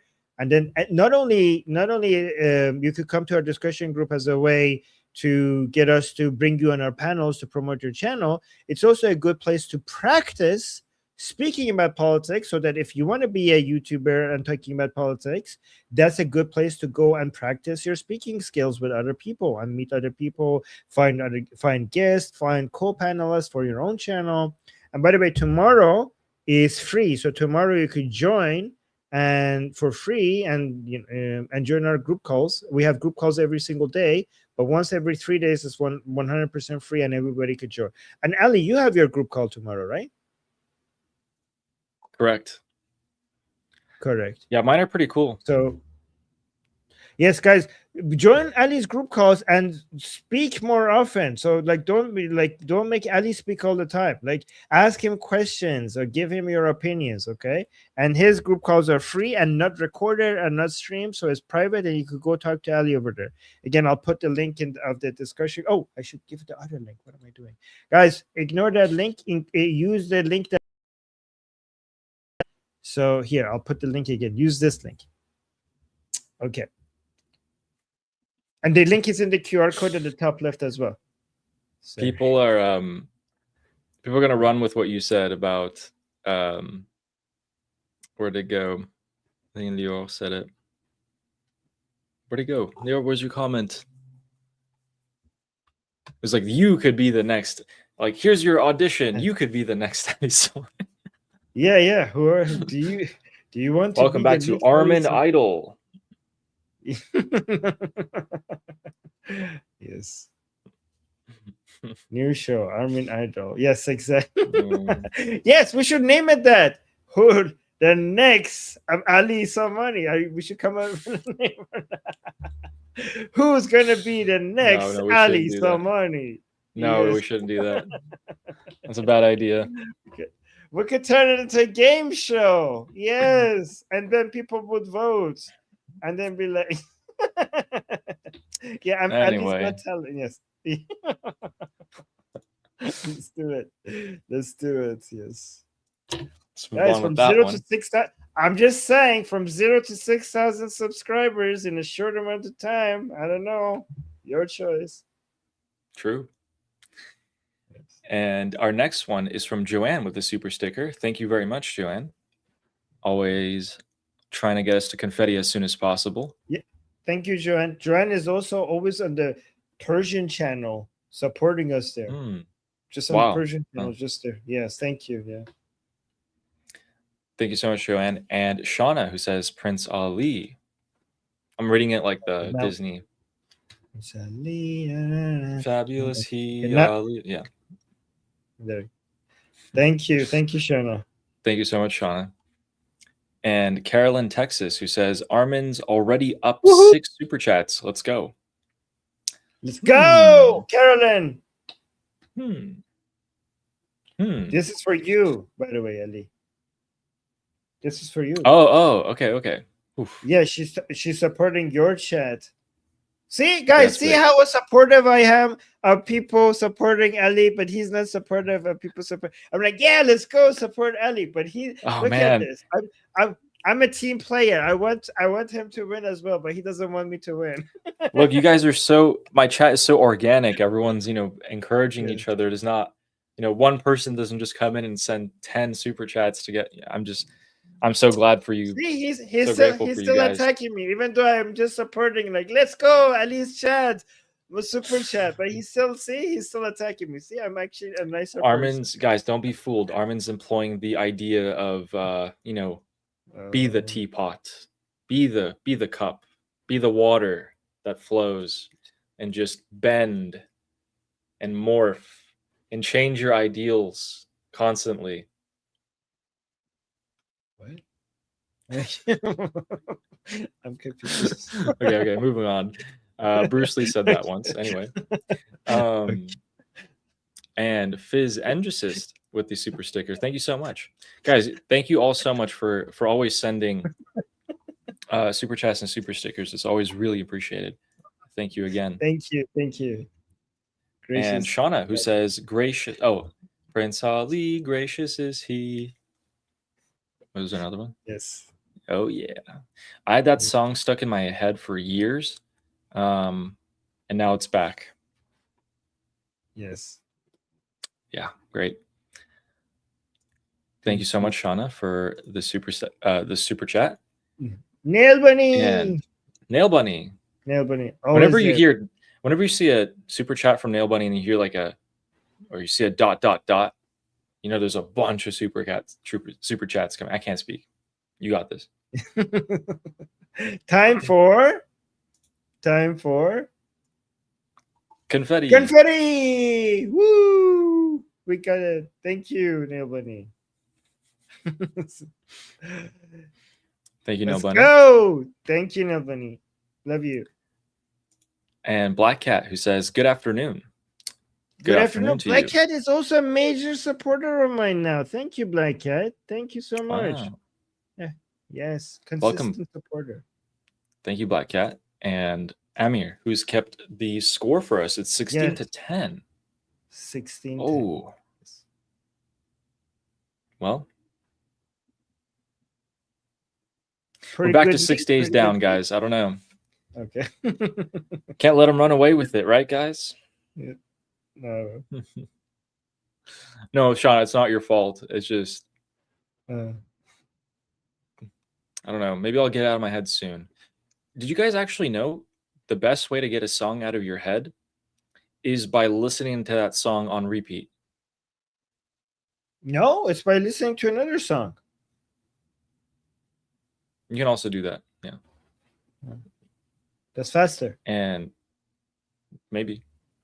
And Bill Kennedy with our next super chat, who says, make a deal with China for cheap oil if the regime changes. So if we have a free Iran, it's to the benefit of China, so they can get cheaper oil. Actually, it's going to be the opposite. So China is going to get more expensive oil from Iran when the regime is free. They won't be sold at a discount anymore. We're going to sell market price. No more discounts for you, CCP. No more discount. Suck it. So guys, I say Thank you, Bill CCP Kennedy. because I don't want to insult Chinese people. Love you, Chinese True. people. Our war is with the CCP, okay? Not with you. We love you. Also, that's why sometimes I try to remember to say Putin, not Russia, okay? Because I know we have Russian allies here. I know we have Russian people who support our cause. So sometimes I try to remember to say Putin, CCP, okay? Yes. True. And Clearism says, Ali, I'm a fan of your show prep skills. Thank you. I'm trying my best. I try to constantly make it better. And Armin's like, you probably already squeezed the lemon as much as you can. Why don't you just like make like videos on the side or something? I'm like, but yeah, which is right. You're right. But It's called diminishing marginal returns, right? So at some point when you're squeezing a lemon, you have to decide, should I keep squeezing this lemon or go to the next lemon? And I mean, I'm not saying don't improve, obviously. You're doing really, but you have done so great that I think, like, look at now in other areas, like in edited videos, short videos, and see if you could improve that. Thumbnails. Yeah. Thank you. And thank you, Clearism. Much appreciated. Thank you very much. And Joanne with a super sticker as well, or super chat. Thank you so much. Thank you, and Joanne. Joanne also said confetti. Confetti. This was crazy. You got to it at the 6 minutes mark. That was pretty fast. Oh yeah. Yeah. Thank you, Joanne. Thank you, Fizz. Thank you, Sarah. Thank you guys for always being there every day. Really appreciate it. Thank you, guys. Thank you, everyone. I keep thinking, like, how can I repay people? But then I'm like, okay, well, I guess this is how. Yes. Yeah. Thank you, Joanne. And Sarah, who says, "Bousses on both your heads. Javid Shah." This is back. Merci. Thank you. Thank you so much, Sarah. That reminds me of Sarah, something. Eshti. Guys, a new phrase for any of you wondering: dust on your head. This is our new phrase from now on. So in Farsi, Oh. there's a phrase called khak tu saret, which, what does that mean? Okay. It means dirt be upon your head, which is not at all the first thing that came to my mind, Sarah, when I read your message. Just saying. But we're going to say from now on, be like dust on your head. Yes. And thank you so much, Sarah. Appreciate Thank you, that sir. super chat. And Fizz, thank you so much for the super sticker. Thank you, Fizz. Thank you, Fizz. Thank you, Fizz. And It's Joanne, oh yeah, confetti. said confetti. Thank you so much. And Ehef, who says, stopped traffic due to long lines provides a good box in and ambush points. Wow. What a dark method of thinking. But it's also, it's not wrong. Yeah, but yeah, you also run into the problem that police have, where if they do pull out their firearm, like police do, and they start using it, they have to be mindful of who is in the line of fire. If there's a criminal on the street, are there other people on the street? I think there's going to be a ton of people in heavy traffic like that. Yeah, it's a problem. Thank you, Ehef. Good suggestion. Yeah. And Bill Kennedy, who says, will the United States or Israel provide air support for the uprising? Well, we kind of got into it previously. Yeah. I think yes. I think it would be ridiculous of them to let that opportunity go by. Both on a political level and a strategic level, it would be not smart for them not to do this. True. Thank you, Bill, for the question there. Always good questions. And Grandma says, or Kay's grandma says, tanks are practice for the United States Air Force. We have a ton of Apache and A-10s that just rolled in over the past few months. Wonder what those could be used for. Practice for the Americans to come in. Target practice. Yeah. Thank you, Kay's grandma. Woohoo! Go Trophy! Go Trophy! Go Trophy. Thank you so much, Joanne. Thank you, Joanne. Guys, is that a goat or is that a cow? I'm not really It's sure. Mr. Goat. I don't know. Okay, you know what? The name is Mr. Goat. Okay, whatever you want to say. The name is Mr. Goat. I don't know.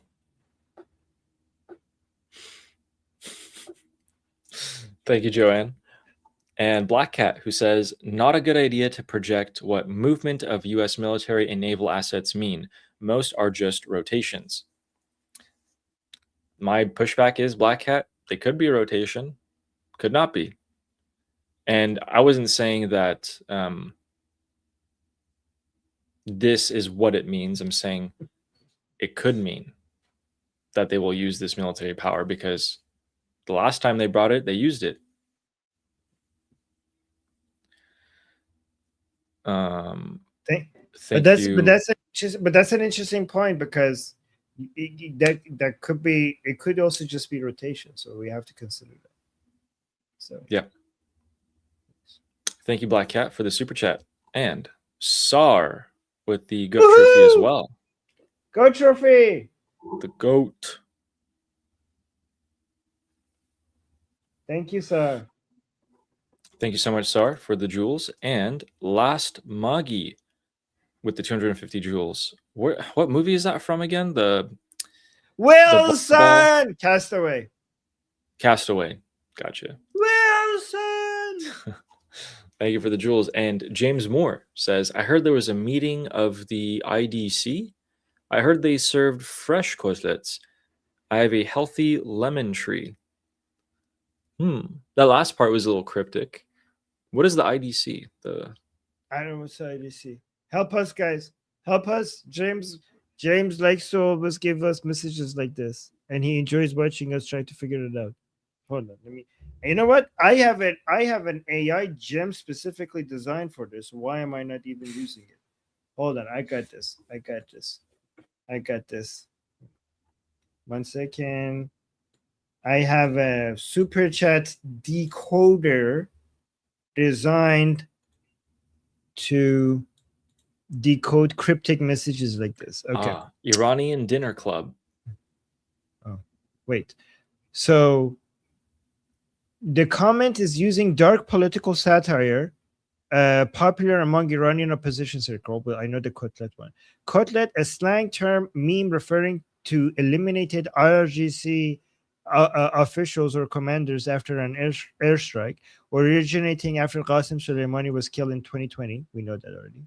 So wait, which part? The IDC and the IDC part. Like explain that. So fresh Kotlet meetings refer fresh Kotlet meetings refers to a targeted strike hitting a gathering or a meeting of regime military figures. Okay, lemon tree in Persian cuisine, fresh lemon juice is traditionally squeezed over cutlet.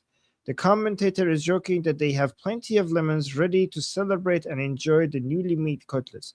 But where is the IDC? Okay. Iranian Dinner Club. He said it himself. Oh, okay. Oh, okay. So that is. Okay, that was the last missing piece. But that was pretty interesting that AI knows about the whole cutlet meme thing. I mean, it must know about it. It's pretty cool. Yeah. I like the way it explained it. He said, no, that's not what I'm talking about. I'm just talking about food. Right, James, right.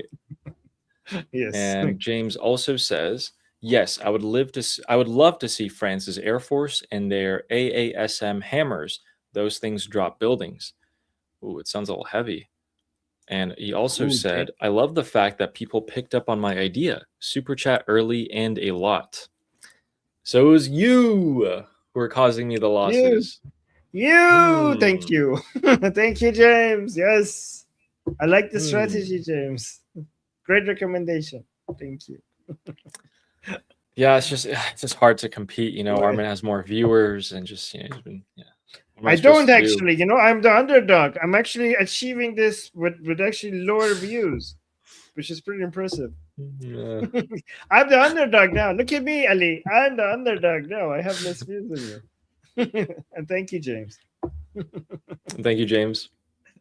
Thank you. Wow, people are saying, Finesse Strauss is saying, good job, James. You know, all the traders and, you know, all the traders. It's all good. The traders? This is the original stream. What are you talking about? You're the new guy. All the traders. Okay. Thank you. What the hell? And where'd he go? And last Magi with the 5 jewels. Thank you very much. Thank you, Wilson. And I think you start this one. Oh yes, haven't seen Jew Hater. Did he run out of gas too? Yeah. Okay, so Jew Hater shows up only when he thinks the Islamic Republic has the upper hand. So when Jew Hater is not here, it shows that he knows that they're effed right now. Yes. Yeah. No, the other guy shows up sometimes. Yeah, so look at this. Look at this. Salt Queen traitor, excuse me? Yes, exactly. I do not. In fact, Ali is calling you traitors, and I never call the other side traitor. In fact, I celebrate Ali's audience growing. I support all sides, but Ali is calling you a traitor for being on this side. See the difference? Notice the difference. Okay.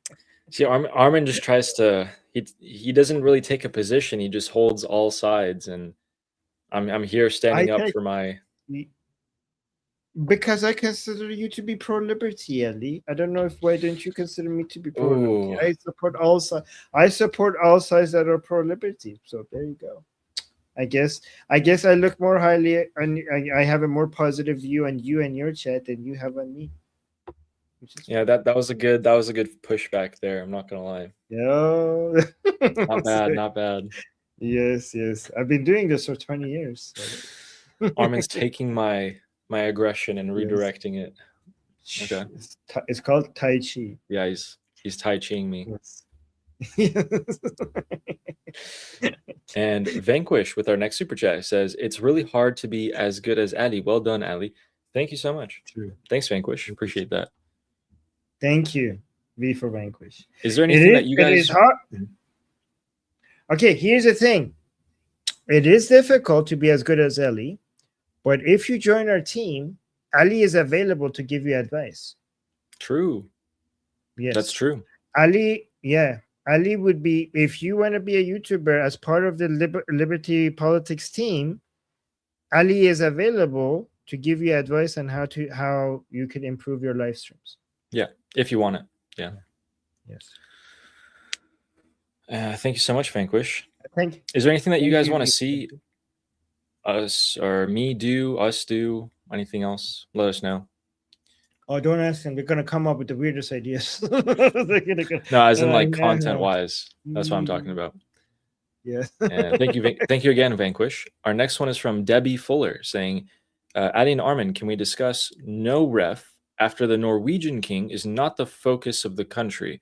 Hamas is trying to normalize funding for aid across the European Union." Oh, isn't that funny? I didn't know that, but that's what's funny to me is that they're not getting money from the Islamic Republic, and look where they went to look for it, in Europe. Wait, so how is this? So I know the Norwegian king is in really serious condition right now.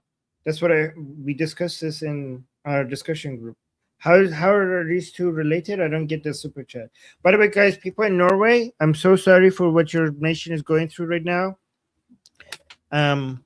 I know I heard this is I know that the people in Norway really love their king, and they see him as the country's grandpa. And right now, Norway is covering the poor health of their king right now. Something is going seriously wrong. And again, if you are from Norway, our thoughts are with you. I know he's a very popular king in Norway, and so sad that you guys are going through all of that. So, but I don't understand how this is connected. Ellie, do you mind explaining? I think Norway is increasingly becoming more sympathetic to groups like, or what Hamas tends to represent, at least what they think. So I think that's why they're trying to get fund in these certain European countries, is my best guess. Otherwise, this is the first time I'm hearing about it.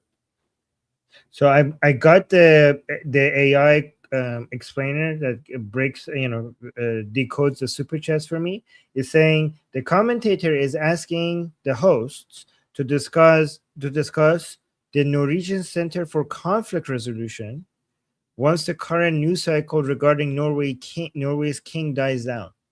Okay, so right now everything news related in Norway is about the king. So he's saying once dies down, can we, me and you, discuss that? Specifically, they are raising concerns about back-channel diplomacy and foreign aid, alleging that this whole NOREF, which is the Norwegian Center for Conflict Resolution, NOREF's dialogue initiatives and mediation efforts enable Hamas to legitimize and secure European aid funding. Okay. You were right, Ali, about the second point. Okay, interesting. Gotcha. Thank you. Okay, Thank we'll you. keep an eye on it. Thank you, Keep Debbie. an eye on it, yeah. Just because I don't know anything about it right now, so Yes. I'll go see what's up. Our next one is from Trailers, who says, "Free Iran from 9 to 5. It's a start." Free Iran from 9 to 5. So I think this might be, is this a reference to how Liberty Politics has, 10 hours, like, wait, how many hours? 9 hours of show? Is that 9 to 5 for you? So guys, we're going to have 24/7 shows at some point at Liberty Politics. So right now I'm streaming around 10 hours a day. But as we expand our team, and more of you join our team, and the ones who are good at get added to our panels, we'll eventually make it 24/7 on Liberty Politics YouTube channel. No, that's not what you mean. 9 to 5 is the song. Oh, the song from Dolly Parton. Dolly Parton okay. made a song called "Free Iran." Am I No, Am I 9 reading to that wrong? the song 9 to from 9 to 5, I think. Okay, gotcha. Yeah. So Free Iran from 9 to 5. It's a start. Why does it break my brains to read messages like this? Because I don't get because the. it's not.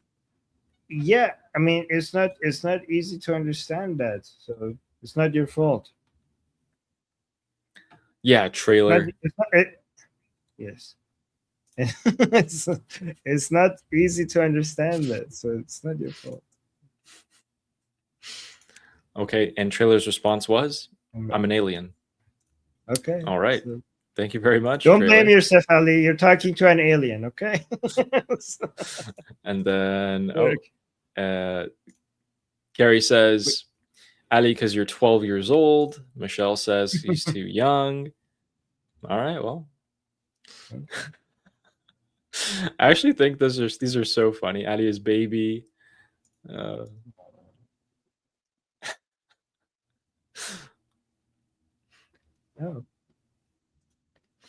I like those. I think those are funny. Nyla says, "You're young, Ali. It's okay." Yeah. It's okay. All right. Thank you, trailers. You grow up. You will be a big boy one day, Ali. Okay. I'll grow up one day and I'll understand. Yes. And Black Cat says, "Be the super chat." Yes, be the super chat you would like to see in the world. Yeah. Yeah. Yes. Thank you, Black Cat. Thank you, Black Cat. And you for Wes the support. Downer, who says, "Armin's sock puppets were too slow today." You have sock puppets? Wait, I didn't know that. What's a sock puppet? The Oh, I think he's referring to the people in your chat because we won the super chat race. Oh. Maybe. I don't know. Is that what you meant, Wes? Are we sock puppets? Are we the bad guys? I don't know. No, not us. Guys, we're the righteous. We're like the USA, and Armin's like the UK and the British Empire. And we're trying to break free and get our independence. And you know what I mean? Okay. Well, Wes guys, is saying, you know, if our chat is the US, I see Ali's chat as Israel. See, I'm being so. That's how I see it. I see. What are you insinuating? I'm insinuating that we're allies. And Wes says the fake people who buy Armin super chats. True. Oh, look at this, guys. He's calling you fake. I'm sure I'm spending so much love. I'm pouring my heart out to your Ali's chat, and they call us fake and sock puppets. Look at this. I'm being so sweet to them, and look how they treat us. They call us the UK. Yeah. We call them Israel. Wow. Yeah, I don't know. So unfair. Thank you, Wes, for the laughs there. I mean, no offense to UK. No offense to the people in UK. We're talking about governments, okay? Yeah. And Shauna says, "It's not my fault. Your name made it be stuck in my head. I'm just sharing the joy." You don't know how often I sing that in my head. It's a beautiful song. It's a beautiful song. So it's okay. You know what? If any song, if I had to choose right now what song to get stuck in my head, it would be that one. But Shauna, it's never your fault. That would be ridiculous. And Shauna also said, sometimes. Notice how I haven't insulted all of Europe recently, Armin? You should be proud of me. Or yourself for your influence. Oh, I am proud of you, Shauna. I'm always proud of you. I'm always proud of Shona. Shona is like a huge source of knowledge, and yeah, I every time Shona says something, and it's like a very nuanced take on something or shows that she has knowledge, I'm like, of course it's Shona. Like, what else do you expect? So yeah, I'm very Nice. proud of Shona. Yeah, I actually saw a little bit of you guys' panel. It was like you, Shauna, Elisa, and I think it was Sid. It was pretty cool. Shauna's going to start her own channel. Sweet. Shauna is a great addition. I You should do it, think, like, Shauna. honestly, yeah, people that we are adding to our panel are people with amazing knowledge, amazing passion, and on the right side of history that deserve to have an audience, and more people should hear them. So I'm really proud of our team right now. It's great.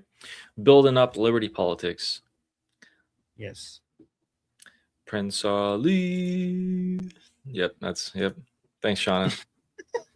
Thank And you, our Shauna. next one is from James Moore, who says, how are the new sanctions going to affect people who send money home to family in Iran? September 8th is the deadline. You can no longer send money to family members who live inside Iran after September 8th.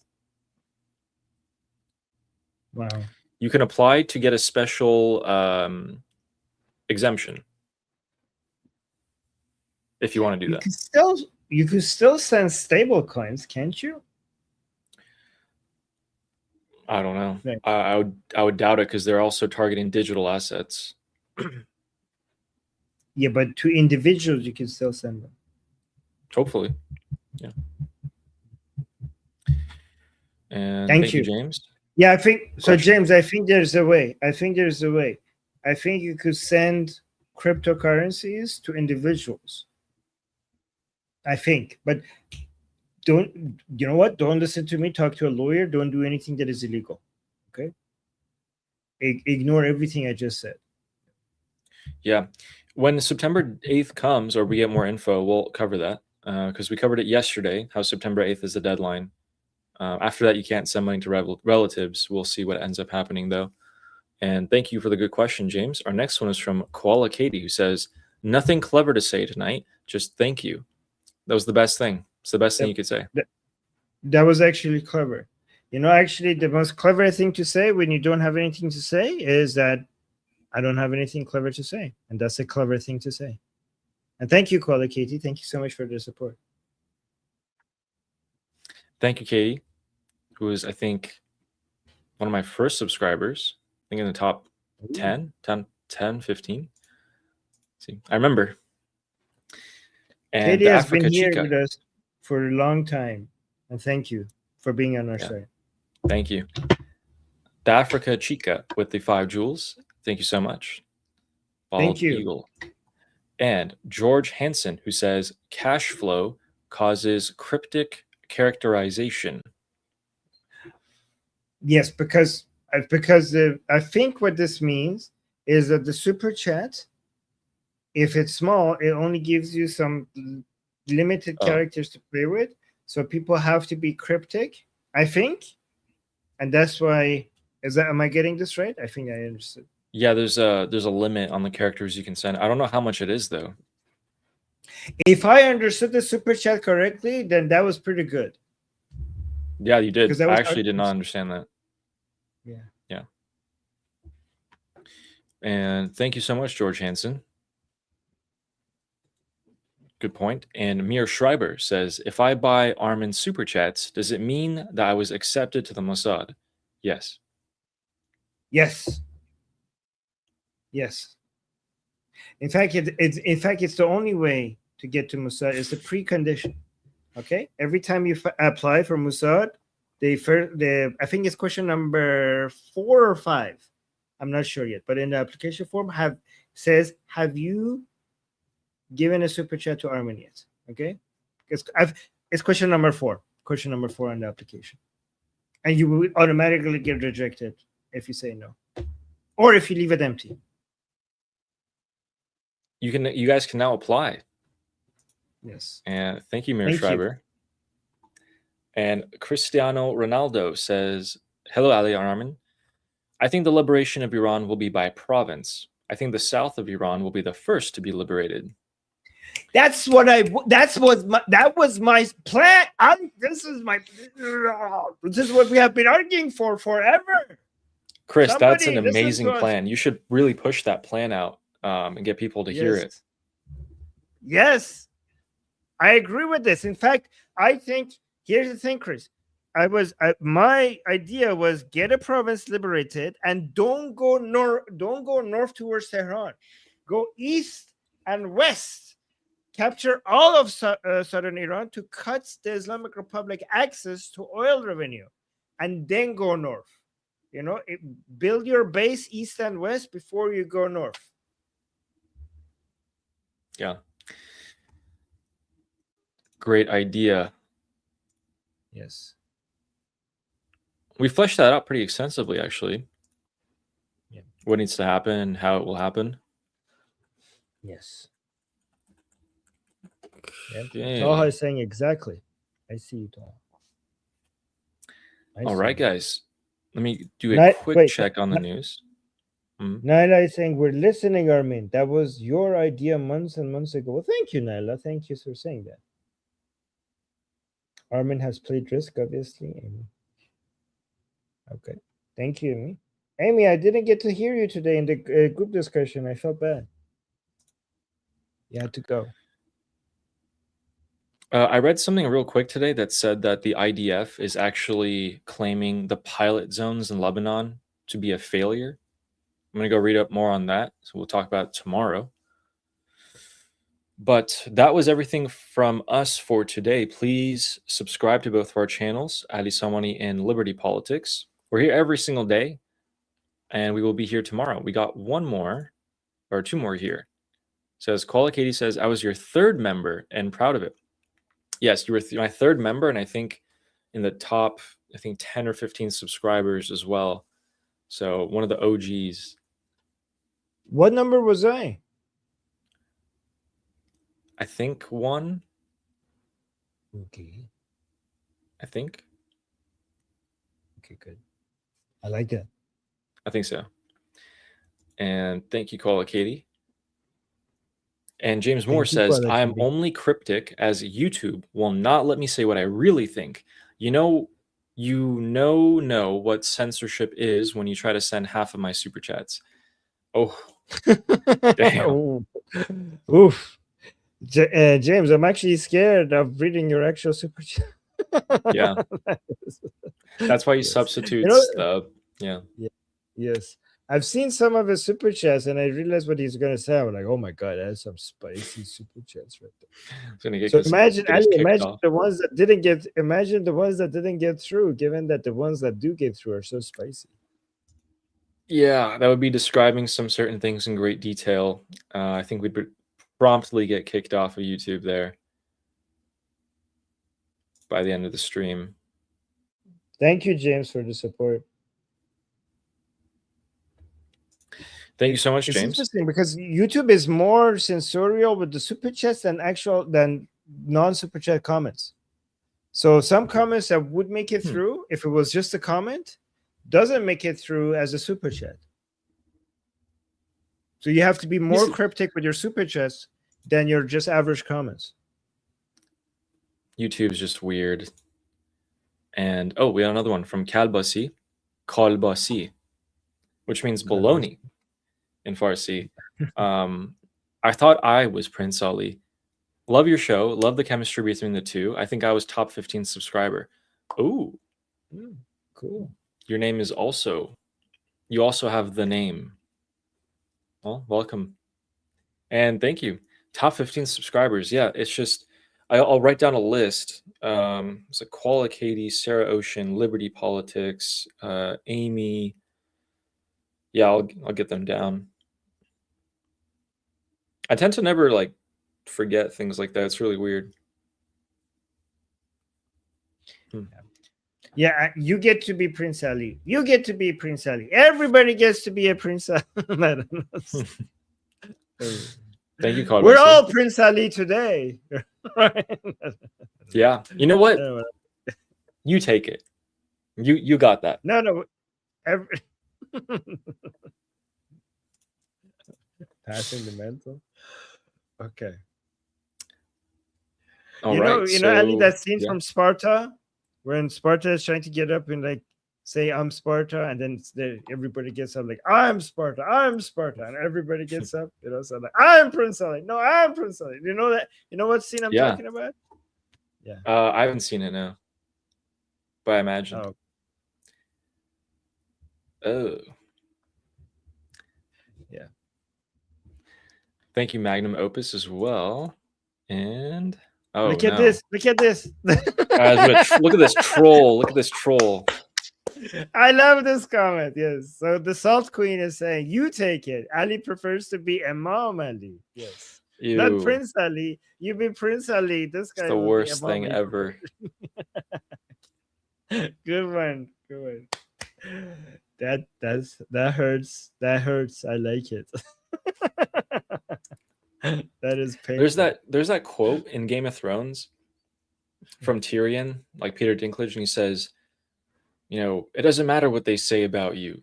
Take what they say about you and wear it like armor. That way, nothing that anyone says can be used against you.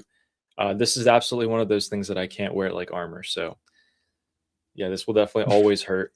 Yes, always wear hurt. it like an armor. Wear No. Prince Ali. Just embrace it. No, it's not coming anywhere near me. Yeah. All right. So, with that, Armin. Oh, yes. I'm sorry. Okay. Guys, don't forget we have a discussion group with daily calls every single day. Every single day. Okay. And the link to that is in the description. It's in the QR code above Ali's head at the top left. So, and tomorrow it's free. So come talk to me there and other people in our group. And also Ali has a later one tomorrow as well, which you get to go talk to him over there. So make sure you check out that link and go talk to Ali when it's his turn. Oh, we got another super chat from Black Cat saying Liberty Politics / Atheist Republic is the GOAT. Yes. GOAT. Yeah. Thank you so much for that. Oh wait, I didn't even highlight it. Oh yeah. Sorry. Yay. Yeah, okay. So thank you, Black Cat, for the super chat. And then yes, so guys, we'll see you guys. Don't forget to like the stream, subscribe, hit the bell notification on both channels. Thank you so much. That really helps us grow. And we'll see you again same time tomorrow. And until then, Slava Ukrainian, Cuba Libre, Taiwan Jayo, long live America, Javid Shah, Payende, Iran. Iran. See you guys.